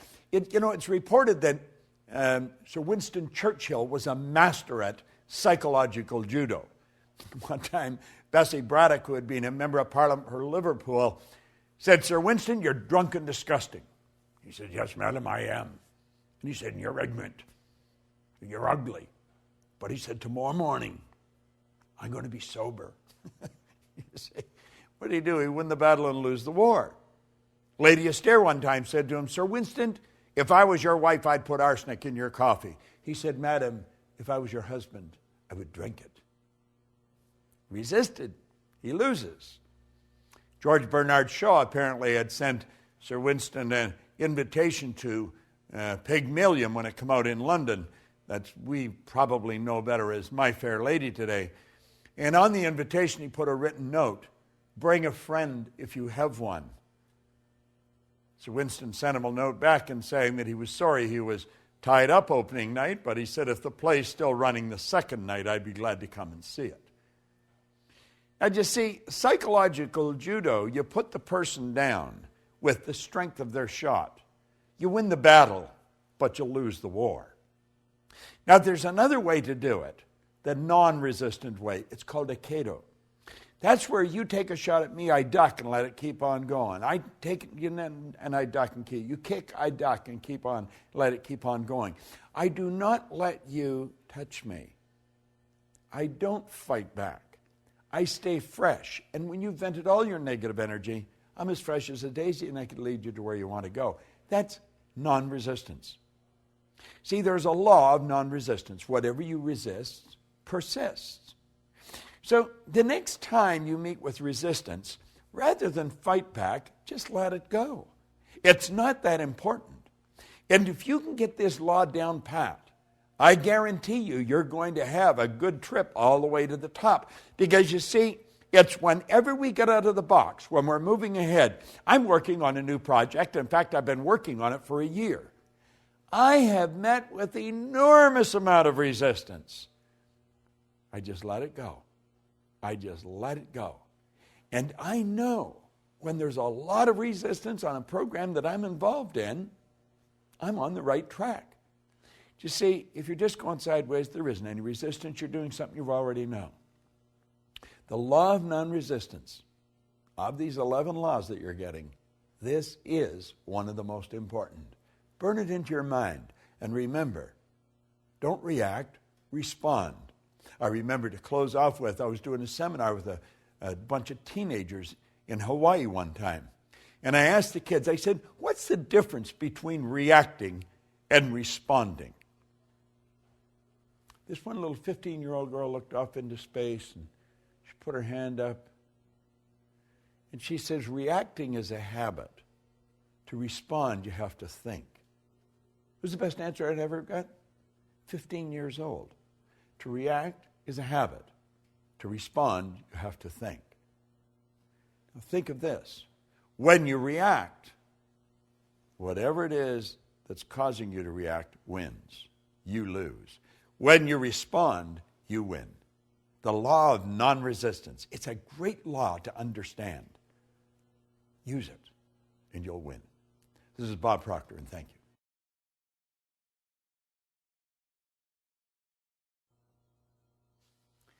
This is one law that I have really learned to love. Now, I paid a big price before I learned it, but when I did learn it, my whole world changed. And you know, it wasn't until I had studied this material for some time that this law made sense. Let me read you something here that scientists have given to us. These are very bright people. You must understand that 90% of all the scientists that ever lived are alive today.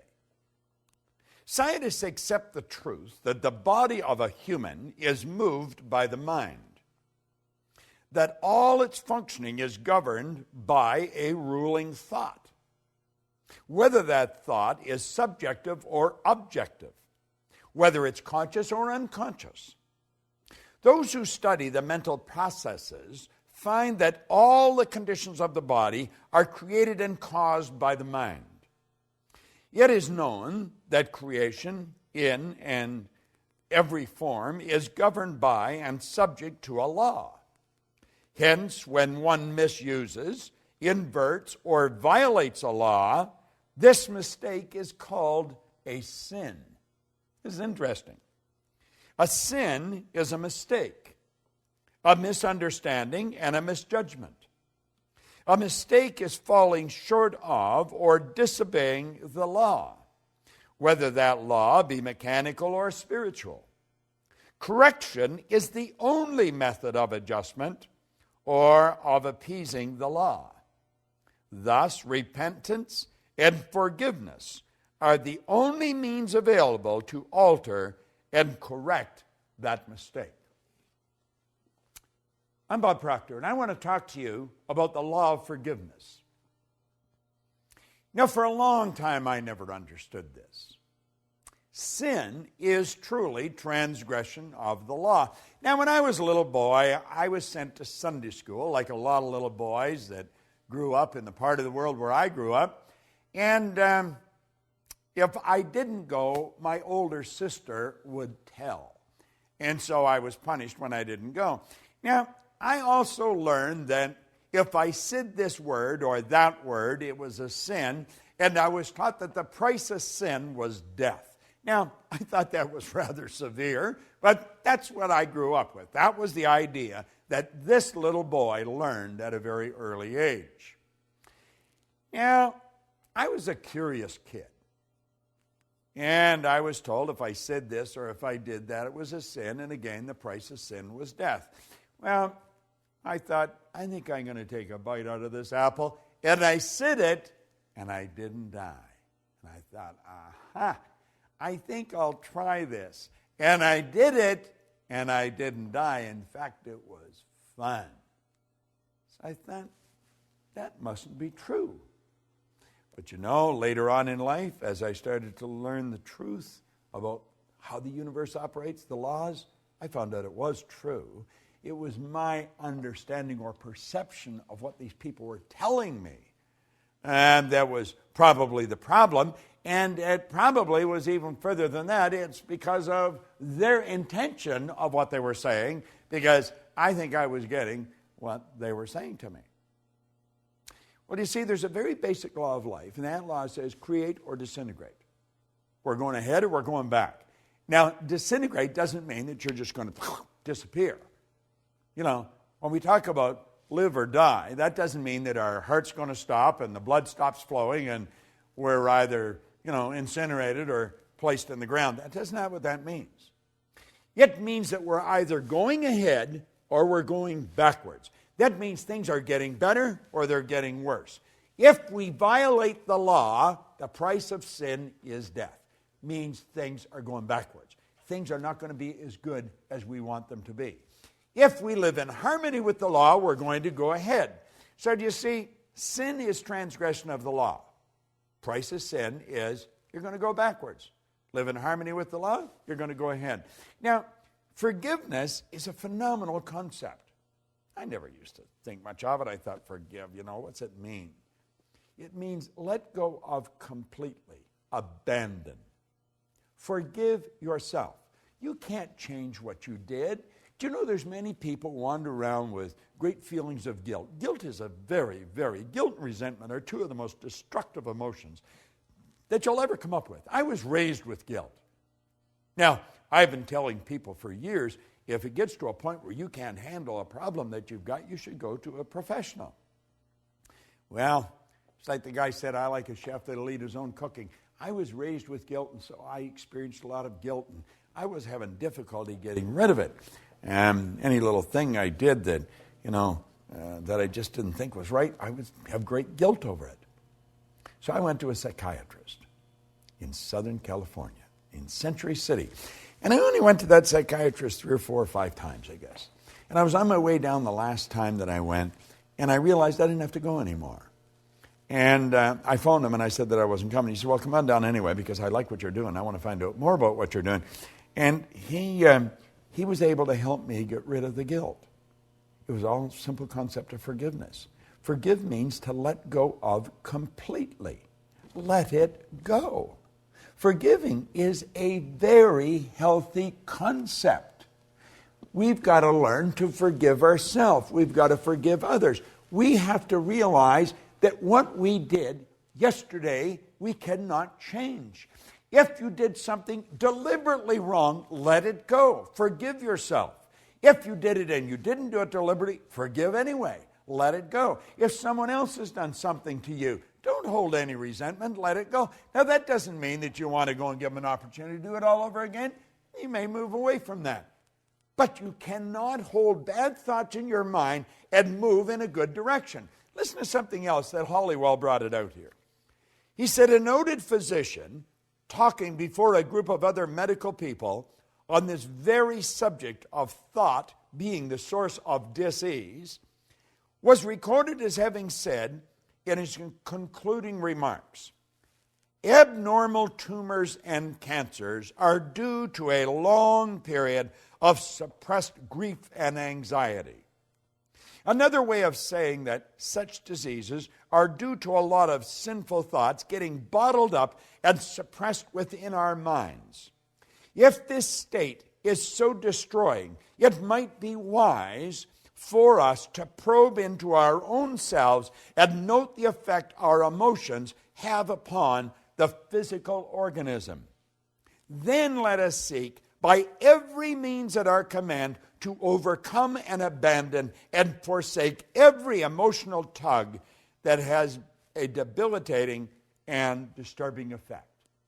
Do you know, that's such excellent advice. Do you know, if you go way back, found out we're just absolutely ridiculous. A lot of bad blood comes from wrong thinking. Try and understand this. Everything works from a higher to a lower potential. When you're dealing with electricity, you must work from a higher to lower potential. We don't even know what electricity is, but we do know the laws by which it operates. If you want a greater flow of electricity, put in a bigger bulb, get a bigger transformer. The only limit placed on electricity is the limit that's placed on the form through which it's flowing. Well, it's exactly the same with us. We work from a higher to a lower potential. We go from the thought to the thing. Spirit always manifests through its polar opposite. You go from the non-physical to the physical. You and I have the ability to tap into a non-physical world, a world of thought. And we can choose our thoughts. We can choose any thoughts we want. Do you know, Viktor Frankl was a Viennese psychiatrist, spent the war years in a concentration camp. And he said it was while he was in the camp that he realized that regardless of the physical or intellectual abuse that he was subjected to, no one could cause him to think something he didn't want to think. Do you know that's where attitude begins? attitude is the composite of our thoughts, which cause our feelings, which express in actions. See, our thoughts, feelings, and actions, when they're all in sync, that's an attitude. Well, we want to have the proper attitude, and we're going to live in a healthier body. We want to have the proper attitude, and we're going to enjoy the wealth that we look for. We want to enjoy the proper attitude, and we're going to have the friends that we want. But one basic concept is that you have to forgive yourself, and you have to forgive others. You see, guilt and resentment are without question two of the most destructive emotions that anybody can experience. Of all the laws that you're going to study, this could be one of the most liberating of all of them. Forgiveness. Letting go of. Abandon. Just let it go. And when it comes back into your mind, let it go again.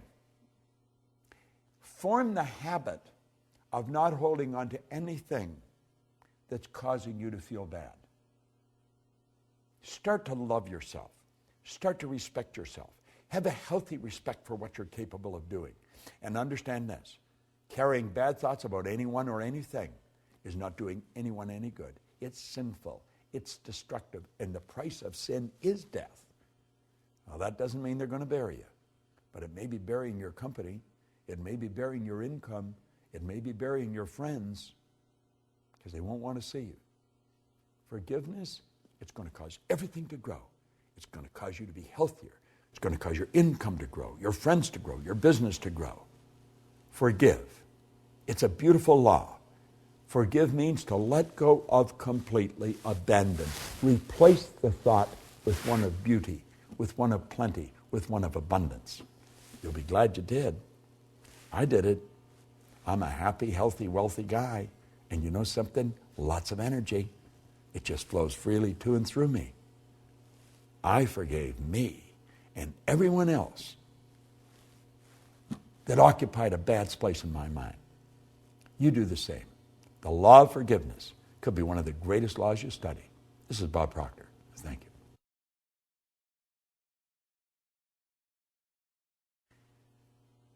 Hello there, I'm Bob Proctor, and this could be one of the greatest misunderstood laws that there is. It's the law of sacrifice. Do you know, the way I was raised, and I would imagine probably the way you were raised, we were raised with the idea that sacrifice was letting go of something that we really valued. And it was sort of losing something that we valued. And there was some people that made great sacrifices, and they were considered very special. But the average person just never made those great sacrifices. Well, sacrifice it's a law that will bring nothing but good into your life. If we understand it, but we've got to understand it, and most people don't understand. Sacrifice is giving up something of a lower nature to receive something of a higher nature. I talked one of the other laws about the last chapter in the Born Rich series, and it was on the vacuum law of prosperity. Well, sacrifice has to do with the vacuum law of prosperity. You move something out to make room for the good that you desire. Sacrifice is giving up something of a lower nature to receive something of a higher nature. And you have to give up the thing of a lower nature before you can receive the thing of a higher nature. So you see, sacrifice is based on a very good understanding of faith as well. Faith based on understanding. This is tricky. This isn't something that's just going to happen like that. Now, I want you to think of this for a moment. I want you to imagine that you've gone to a great concert, and you are marveled at the performance that you see. Or go to a great stage play, and you see acting that is impeccable. Or watch a great award-winning movie, and you'll see acting, and you'll think, wow. Or you may watch somebody like Tiger Woods. Watch the great athletes, some great soccer player, a great golfer, a great ball player. Watch the Olympics, and you see those swimmers or those athletes, and you think, wow, how does that happen? Well, it doesn't just happen. As this author said, granted, they may be exceptionally gifted, but those final magical results come not by chance or accident, but they come from discipline. Discipline that is consciously chosen, ardently desired, and patiently persisted in. Let me repeat that. Discipline that is consciously chosen, ardently desired, and patiently persisted in. I have often said that discipline is the ability to give ourselves a command and follow it. I will master this. I remember one time reading an article in an airline magazine, and Walter Cronkite was being interviewed. And he was asked in the magazine, in the interview, how did these astronauts develop the courage to get into those space capsules? He said, it didn't take any courage for them to get into the space capsule. And as I read that, and I thought it's easy for him to say, he's sitting behind a microphone announcing it, he didn't get in the space capsule. But as I kept reading, I realized he was right. He said, what took the courage was the sacrifices they made, the study, the hundreds of hours of study, the repetition in the simulators. He said that's what took the courage to prepare them to get in the capsule. It took discipline. It took discipline. How did Halliwell call it? He said, discipline that's consciously chosen, ardently desired, and patiently persisted in. No one ever becomes great at anything by accident. We talk about people getting something for nothing. There is no such thing as something for nothing. That's absurd.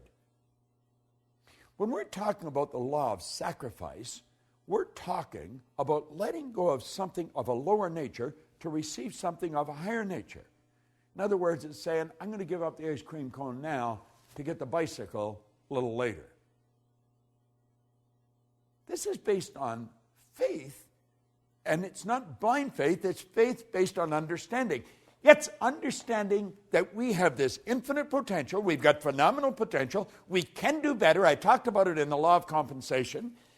And we're going to get better, but only if we give up something that's valuable to us to receive something that's even more valuable. Think of the study, the practice. You know, I like watching two movies, Lawrence of Arabia and Patton. General Patton, great American general in World War II, who also thought that he was a general in Napoleon's army. Believed very much in reincarnation. And then Lawrence of Arabia, watching Peter O'Toole, who literally mentally became Lawrence, and Omar Sharif. You watch these actors. They're magnificent. You watch Lawrence come across the desert on that camel. Look at his face. They do a close-up on his face. He's not acting. He's living the part. Watch Patton. Watch the great speech right at the first of the movie. Get those two movies, buy them, watch them over. If you want to see people that made sacrifice, understood that law, and lived in harmony with the law to develop the greatness that they always had in them, you'll see it in those movies. Watch Patton. He's so good. You watch Omar Sharif. Wow. The acting is phenomenal. They understood this law of sacrifice. They gave up something of a lower nature to receive something of a higher nature. But they had to understand this concept of discipline. See, Halliwell said something always has to be sacrificed for something else. There's your law of compensation coming in here. You've got your vacuum law of prosperity coming in here. You've got to create the space for the good that you desire. Listen to what he says here. People everywhere are awakening to the necessity of disciplining their thoughts and acts. We train domestic animals carefully. We harness the forces of nature to serve us regularly and well. And yet, when it comes to ourselves, the most valued of all, we let our thoughts run wild. No one can obtain their ambitions until they learn to discipline their mental force and are able to control their thinking. See, that's what this whole series is about. That's what all these laws are about. It's about working with the law. It's about bringing our mind into harmony with the law. It's about letting go of things of a lower nature so we can receive things of a higher nature. This doesn't happen by accident. The greatest marketers in the world, they spent years studying what they're doing. The greatest athletes, they spent years perfecting their skills. There's no free lunch. You're not going to get anything for nothing. You're going to have to make sacrifices. You're going to have to give up something of a lower nature to receive something of a higher nature. This whole universe operates by law. The law is something that happens every time for every person everywhere. Yet we've got to understand that sacrifice is a law. Get in harmony with it. Understand it. It's so priceless. Listen to this. Halliwell said, you cannot enjoy the satisfactions and pleasure of a true friendship and indulge in a bad temper. If you will not sacrifice your temper for friendships, you're going to sacrifice your friendships for a bad temper. Isn't that good? One cannot have a sterling character that friends will respect and trust and resort to crooked practices. If he will not give up his crooked ways of trustworthiness, he will have to sacrifice his trustworthiness for crookedness. You don't even have to think too deep on this to realize it's true. But I'll tell you something you will have to do. You'll have to work at it every day to make it a habitual part of your life, to make it a part of your paradigm. You see, most of the things we do are controlled by paradigms, habits. Paradigm's nothing but a multitude of habits. And if we're going to change our life, we're going to have to change our paradigm. We're going to have to sacrifice the habit of a lower nature for one of a higher nature. So you see, as you study into this, you're going to realize just how important discipline is. And I want to leave you with just an absolutely beautiful concept. You've got to discipline yourself. It's discipline that is consciously chosen. You've got to choose it. Someone else can't give it to you. This is done from within. It's discipline that's consciously chosen, ardently desired. You've got to really want it. Man, I so want to be better at what I'm doing. And patiently persisted in. Patient persistence. Seems like an oxymoron, isn't it? It's not. Patient persistence. Just steadily focused where you're going. You've got it. You've got all the talent and ability. You've got it inside. But if you're not prepared to sacrifice what you've got, you're never going to get anything better. And understand this. It's create or disintegrate. If it doesn't get better, it's going to get worse. You've got to discipline yourself. And you've got to live in harmony with this law of sacrifice. You'll be so glad you did. Working in harmony with the laws. It's such a winning concept. I've proved it in my life. My friends all have in their life. That's why they're my friends. We work in harmony with the law. We're not perfect. We're working at it. Every day. I want you to work at it every day. This is Bob Proctor. Thank you.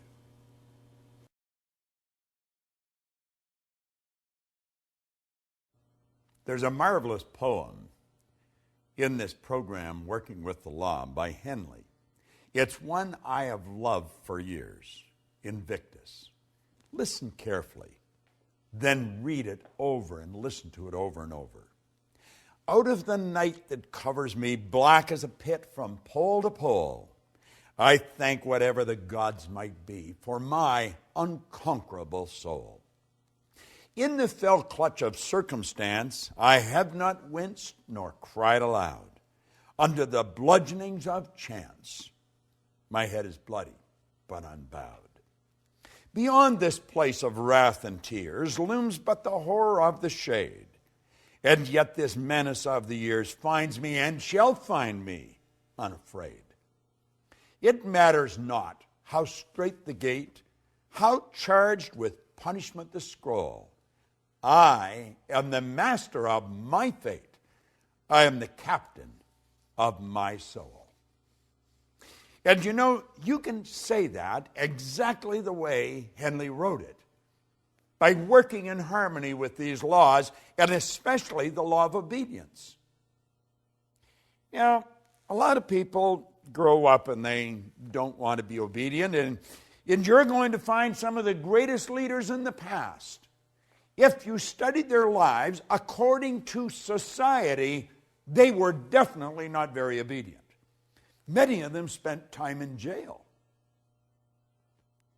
They didn't follow the rules of the land always. But you know, they were obedient to the laws of nature, or they would have never accomplished what they did. Halliwell said that you should be a builder, and to him is given all the materials out of which to construct the kind of life you desire to live. You build in wisdom or in ignorance, according to your obedience, according to your understanding of a divine law and the use of it in your daily life. Now, you know, being obedient is not always an easy thing to do, but it's always rewarding. I'm not talking about you being subservient to some person that really doesn't understand what's going on in this universe. Let me go back and share with you again what I just read. He said here that you should be a builder, and you've been given all the materials out of which to construct the kind of life that you desire to live. Now, you're going to use these tools. You're going to build in wisdom or in ignorance, according to your obedience to, according to your understanding of divine law and the use of it in your daily life. If you don't understand the laws, you're never going to be obedient to them. You're going to violate them at every turn in the road. Why? Because we have been programmed to. We've been programmed to be good little go-getters, and yet the law says, give and you'll receive. We've been programmed not to live in harmony with the law of sacrifice. No, don't let go of it. Keep what you've got and get more. That violates the law. Listen to something else that he wrote here. The word obey means to submit to rule or to comply with orders or instructions. Obedience, then, is the governor of all movement, whether it be mechanical, literal, or spiritual. A giant machine without its governor would tear itself apart, would be utterly destroyed because it failed to obey its own laws of momentum and gravity. An intellectual giant who fails to comply with the laws of learning will become as an idiot. A student failing to comply with or to obey the instructions of Spirit, the law of God, will reverse the good and create evil. We are dependent entirely on obedience for our success or failure in this life. Now, business is founded on obedience, and as each member obeys the laws of commerce, they're going to succeed. You see, as we study these laws, we have to understand that we've got to become obedient to them. Now, I don't know about you, but I spent, years, as I think I've mentioned in this series, in the Navy.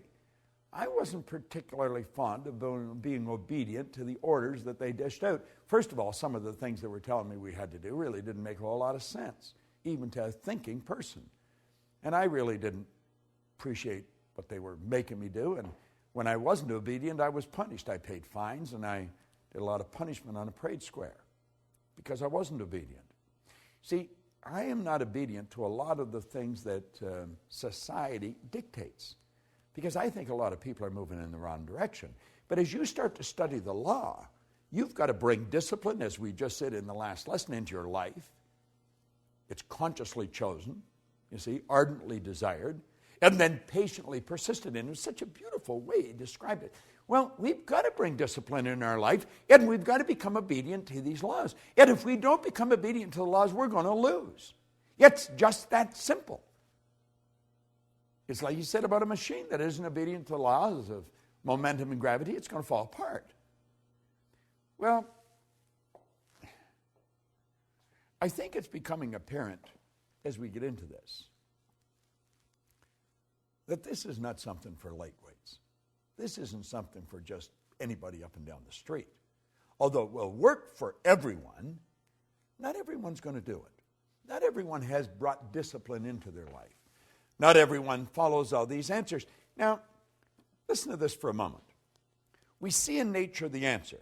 She has no troubles she cannot overcome. She has no problems she cannot solve. She has no burdens she cannot bear, no tasks she cannot perform. We're talking about nature. Why?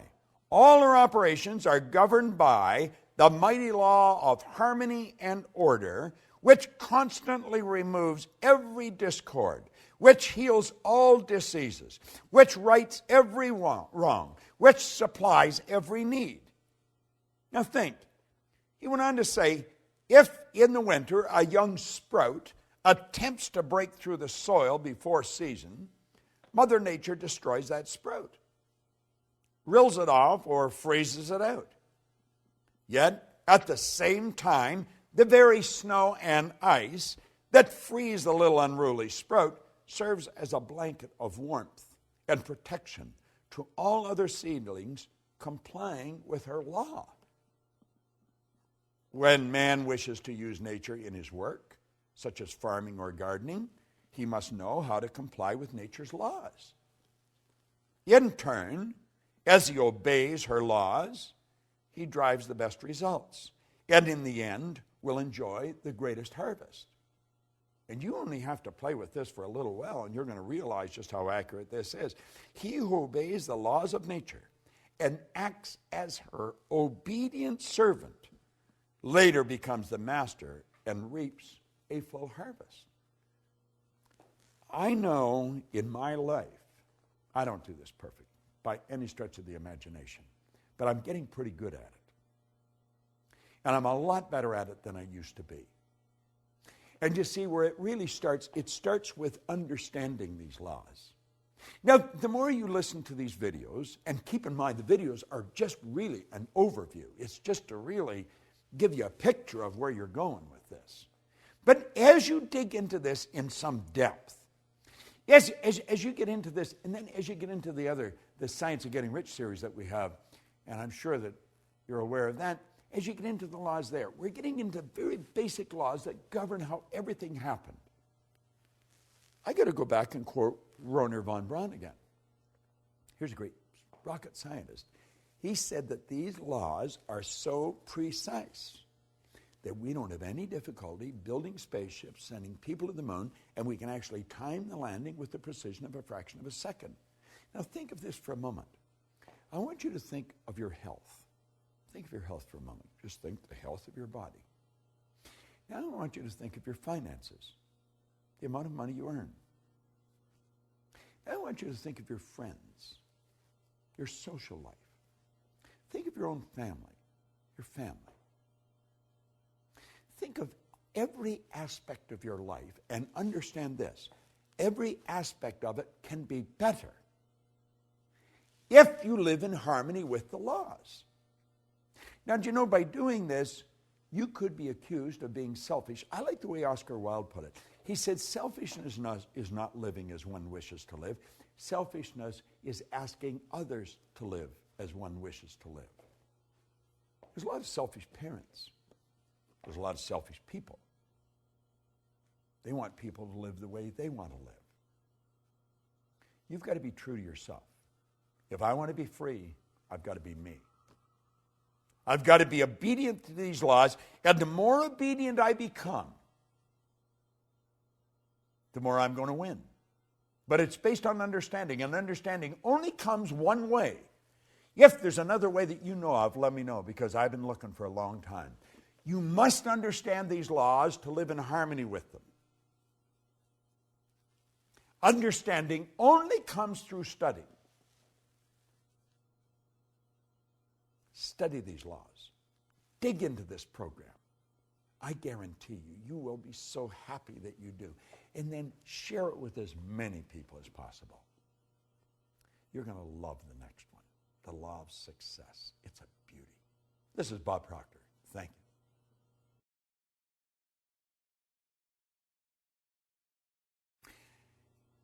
I sincerely hope that you get as much out of this law of success as I've got out of it over the years. When I came across this, I absolutely loved it. I have probably read this first page at least 1,000 times. I've shared it with hundreds of thousands of people all around the world. And now I want to share it with you from how I see it. I'm Bob Proctor, and I want to talk to you about the laws of success as Raymond Halliwell shared it with me. He said God intended every individual to succeed. Isn't that a nice idea? Every individual. That included me. That includes you. It's God's purpose that you should become great. Do you know, I remember reading a book a number of years ago by Robert Russell. And he said there's no secret to becoming great. He said you become great by doing little things in a great way every day. Isn't that good? Well, Halliwell's saying it's God's purpose that man should become great. It's God's will that man should not only use, but enjoy every good in the universe. The law of God denies us nothing. He says man is born to be rich.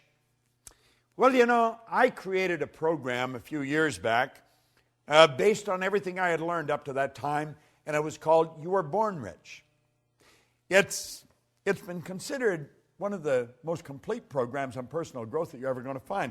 If you go to bobproctor.com and take a look there, the Born Rich Learning System, because you were born rich.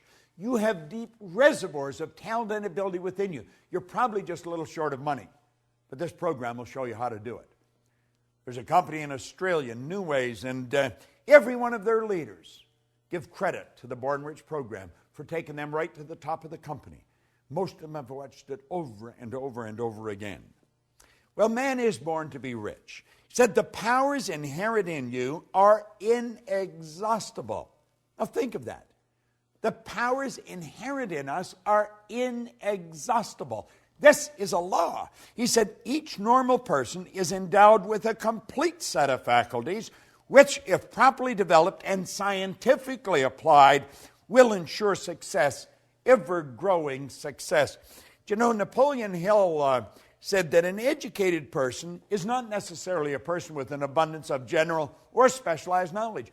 He said an educated person is a person who has so developed the faculties of their mind that they can acquire anything they want, or its equivalent, without violating the rights of others. Do you know what the faculties of your mind are? Do you? If you don't, odds are pretty good you're not going to develop them. We're born and raised with sensory factors. We go by what we hear, see, smell, taste, and touch. And do you know what that does? That programs us to live from the outside in. That programs us to live from the bottom up. You're letting the physical control the higher. Doesn't work that way. God works from the higher to the lower. Spirit always manifests through its polar opposite. The non-physical manifests through the physical. If you're going to do it in harmony with the law, that's the way you're going to have to work. You're going to have to work from the thought to the thing and not from the thing to the thought. You may be saying, well, what do you mean? Well, you don't let the bank account dictate your financial status. Don't do that. See, one of the things I ask people when they first come to work with me is, what's the most they've ever earned in a year?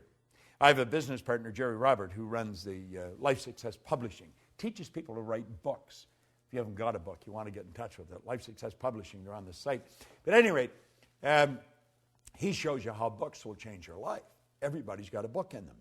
Well, he had written a book, and I asked him when I first met him, Mark Hansen introduced me to him, and I asked him, what's the most you've ever earned in a year? And he said $100,000. He was pretty proud of it, and that was pretty good money 20 years ago. That's when I asked him. And I said, if you do exactly what I tell you, I'll show you how to change that into a monthly income. Do you know, within months, he was earning that every month. The Chairman's Club that we have, you just go to bobproctor.com and you'll see the Chairman's Club advertised. We teach people to turn their annual income to a monthly income by setting up multiple sources of income. Now he says here, each normal person is endowed with a complete set of faculties, which, if properly developed and scientifically applied, will ensure success, ever-growing success. Now I'm going to tell you what they are. I'm not going to go in any great depth on how to develop them. We do that at another time. You have perception. That's your way you look at life. You have your will. That teaches you to concentrate. You have your memory. There's no such thing as a bad memory. You have a perfect memory. You have reason. Okay? That's your thinking. And you have imagination. These are all phenomenal mental tools. And you can use them to develop greater and greater success. And you're going to have to use them if you're going to live from the inside out. Ever-growing success. He said, we're made for progress. Every person contains within themselves the capacity for endless development. Do you know, that excites me. I don't know about you, but I've been working on this now for 48 years. 48 years I've been studying this. And I know that I'm going to study it for the next 48 years. I just want to keep getting better at it. Endless development. Advancement into all things is the law's great purpose. Now, that's a phenomenal idea. Advancement in all things is the law's great purpose. By learning to work with the law and promoting that aim, you're going to build yourself into a greater and a greater success. So you wonder, well, what is the win in me for really studying these laws? That's it. You're going to build yourself into a greater and a greater success. You're going to earn more money. You just keep earning more money. I went from earning $4,000 a year, now I earn millions of dollars. And it's easier. I don't work as hard. Napoleon Hill said, it takes no more energy to work with the big idea than it does with the small one. Well, that's what we're saying here. You're going to have more friends, better friends. You're going to live in a healthier body. You're going to enjoy your work more. You're going to work all over the world. You're going to do what you want to do, live the way you want to live. By learning to work with the law and promoting that aim, you're going to build yourself into a greater, greater success. Now listen to this. He said, all of the processes of nature are successful. Nature knows no failures. That's huge. She never plans anything but success. She aims at results in every form and manner. To succeed in the best and fullest sense of the term, we must, you and I must, with nature as our model, copy her methods. In her principles and laws, we're going to discover all the secrets of success. I don't know about you, but that sort of excites me. I know one thing. The tide always goes out, the tide always comes in. The night always follows the day. Winter follows summer. This is the law at work. It's perfect in all of nature. And we can do the same thing. In her principles and laws, we're going to discover all the secrets of success. Now he says, infinite resources are at our disposal. Infinite, there's no end to it. Infinite. There's no limit to our possibility. We can focus and individualize the elements, the forces, and the principles of the whole world. That's a bit of a stretch, isn't it? Do you know that everything in this universe will rush to your aid when you're working in harmony with the law? This isn't some decision of some emotional or capricious God on a cloud.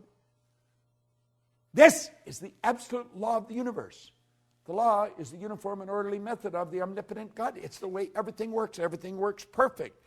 Infinite resources. There's no limit to our possibility. We can focus and individualize the elements, the forces, the principles of the whole world. We can develop a wonderful intelligence. Thus, all of life's questions may be answered, all of nature's secret discovered, and all human problems solved. Nothing is impossible. Now, you may be thinking, well, the world is in dire need of this. Oh, you're so right. Absolutely. But do you know it's because we're living in harmony with the law that we can live the way we do? Do you know there's some people that have never seen a toilet? Do you know that there's some people that have never seen an electric stove or a watch? Do you know that the whole world lived like that not long ago? Do you know that the electric light is a brand new idea relative to most of the population of the world? Do Do you know that these things, everything we've got that we take for granted, they're relatively new? It's all happened just in the last century or so. Think of that. Think of it. This has happened because we start to understand the law. Think of what you can do. Higher faculties, remarkable talent, superior insight, and greater power are dormant at all. And by psychological methods, these exceptional elements can be developed to an extraordinary degree for actual and practical use. That's by you and me. Now, I have been working at this for a long time. I know this to be true. Every mind can develop greatness. There are no exceptions. Simply a matter of knowing how. True self-help, self-discovery, self-knowledge, and proper instructions of applying one's principles and using one's faculties, using one's forces, it'll advance any person. See, the mind is perfect. It's perfect. And man is mind. And we can think. And our thoughts turn into things. Practice will ensure efficiency. Use is going to bring forth results. Success, therefore, is within the reach of every aspiring person. Now, he asked a question. He said, do you wish to succeed? God, I remember reading this. First time I read it. Well, he said, you can. You possess all of the essentials within yourself. All you need is to gain a right understanding of the principles and the laws upon which success is based, and then apply the right methods of operating these causes until success is earned. But you must earn it. There is no free lunch. Now, I have just touched on the first page of the law of success. As you get into this, you're going to realize that there's great help everywhere around us. We can have everything we want. We can enjoy all the good we want to enjoy, but only if we work in harmony with the law. And the odds of us working in harmony with them is pretty slim if we don't understand them. We've got to study them. Now, what I have done here in this series is give you an overview. I hope I have inspired you to want to learn more. That was really my purpose in doing this. I was asked by the people who are promoting this series with us if I would give you a brief overview on film, and that's what I've done. And hopefully this will do what they hoped it would do, make you want to study into this in greater depth and share it with other people. You see, locked up in this program is a system for you to earn all kinds of money, have all kinds of fun, and enjoy greater good in your life. That's what I've been enjoying, and that's the purpose of my life, to help people like yourself do just that. I want to suggest to you go out and do the same thing. This is Bob Proctor, and thank you.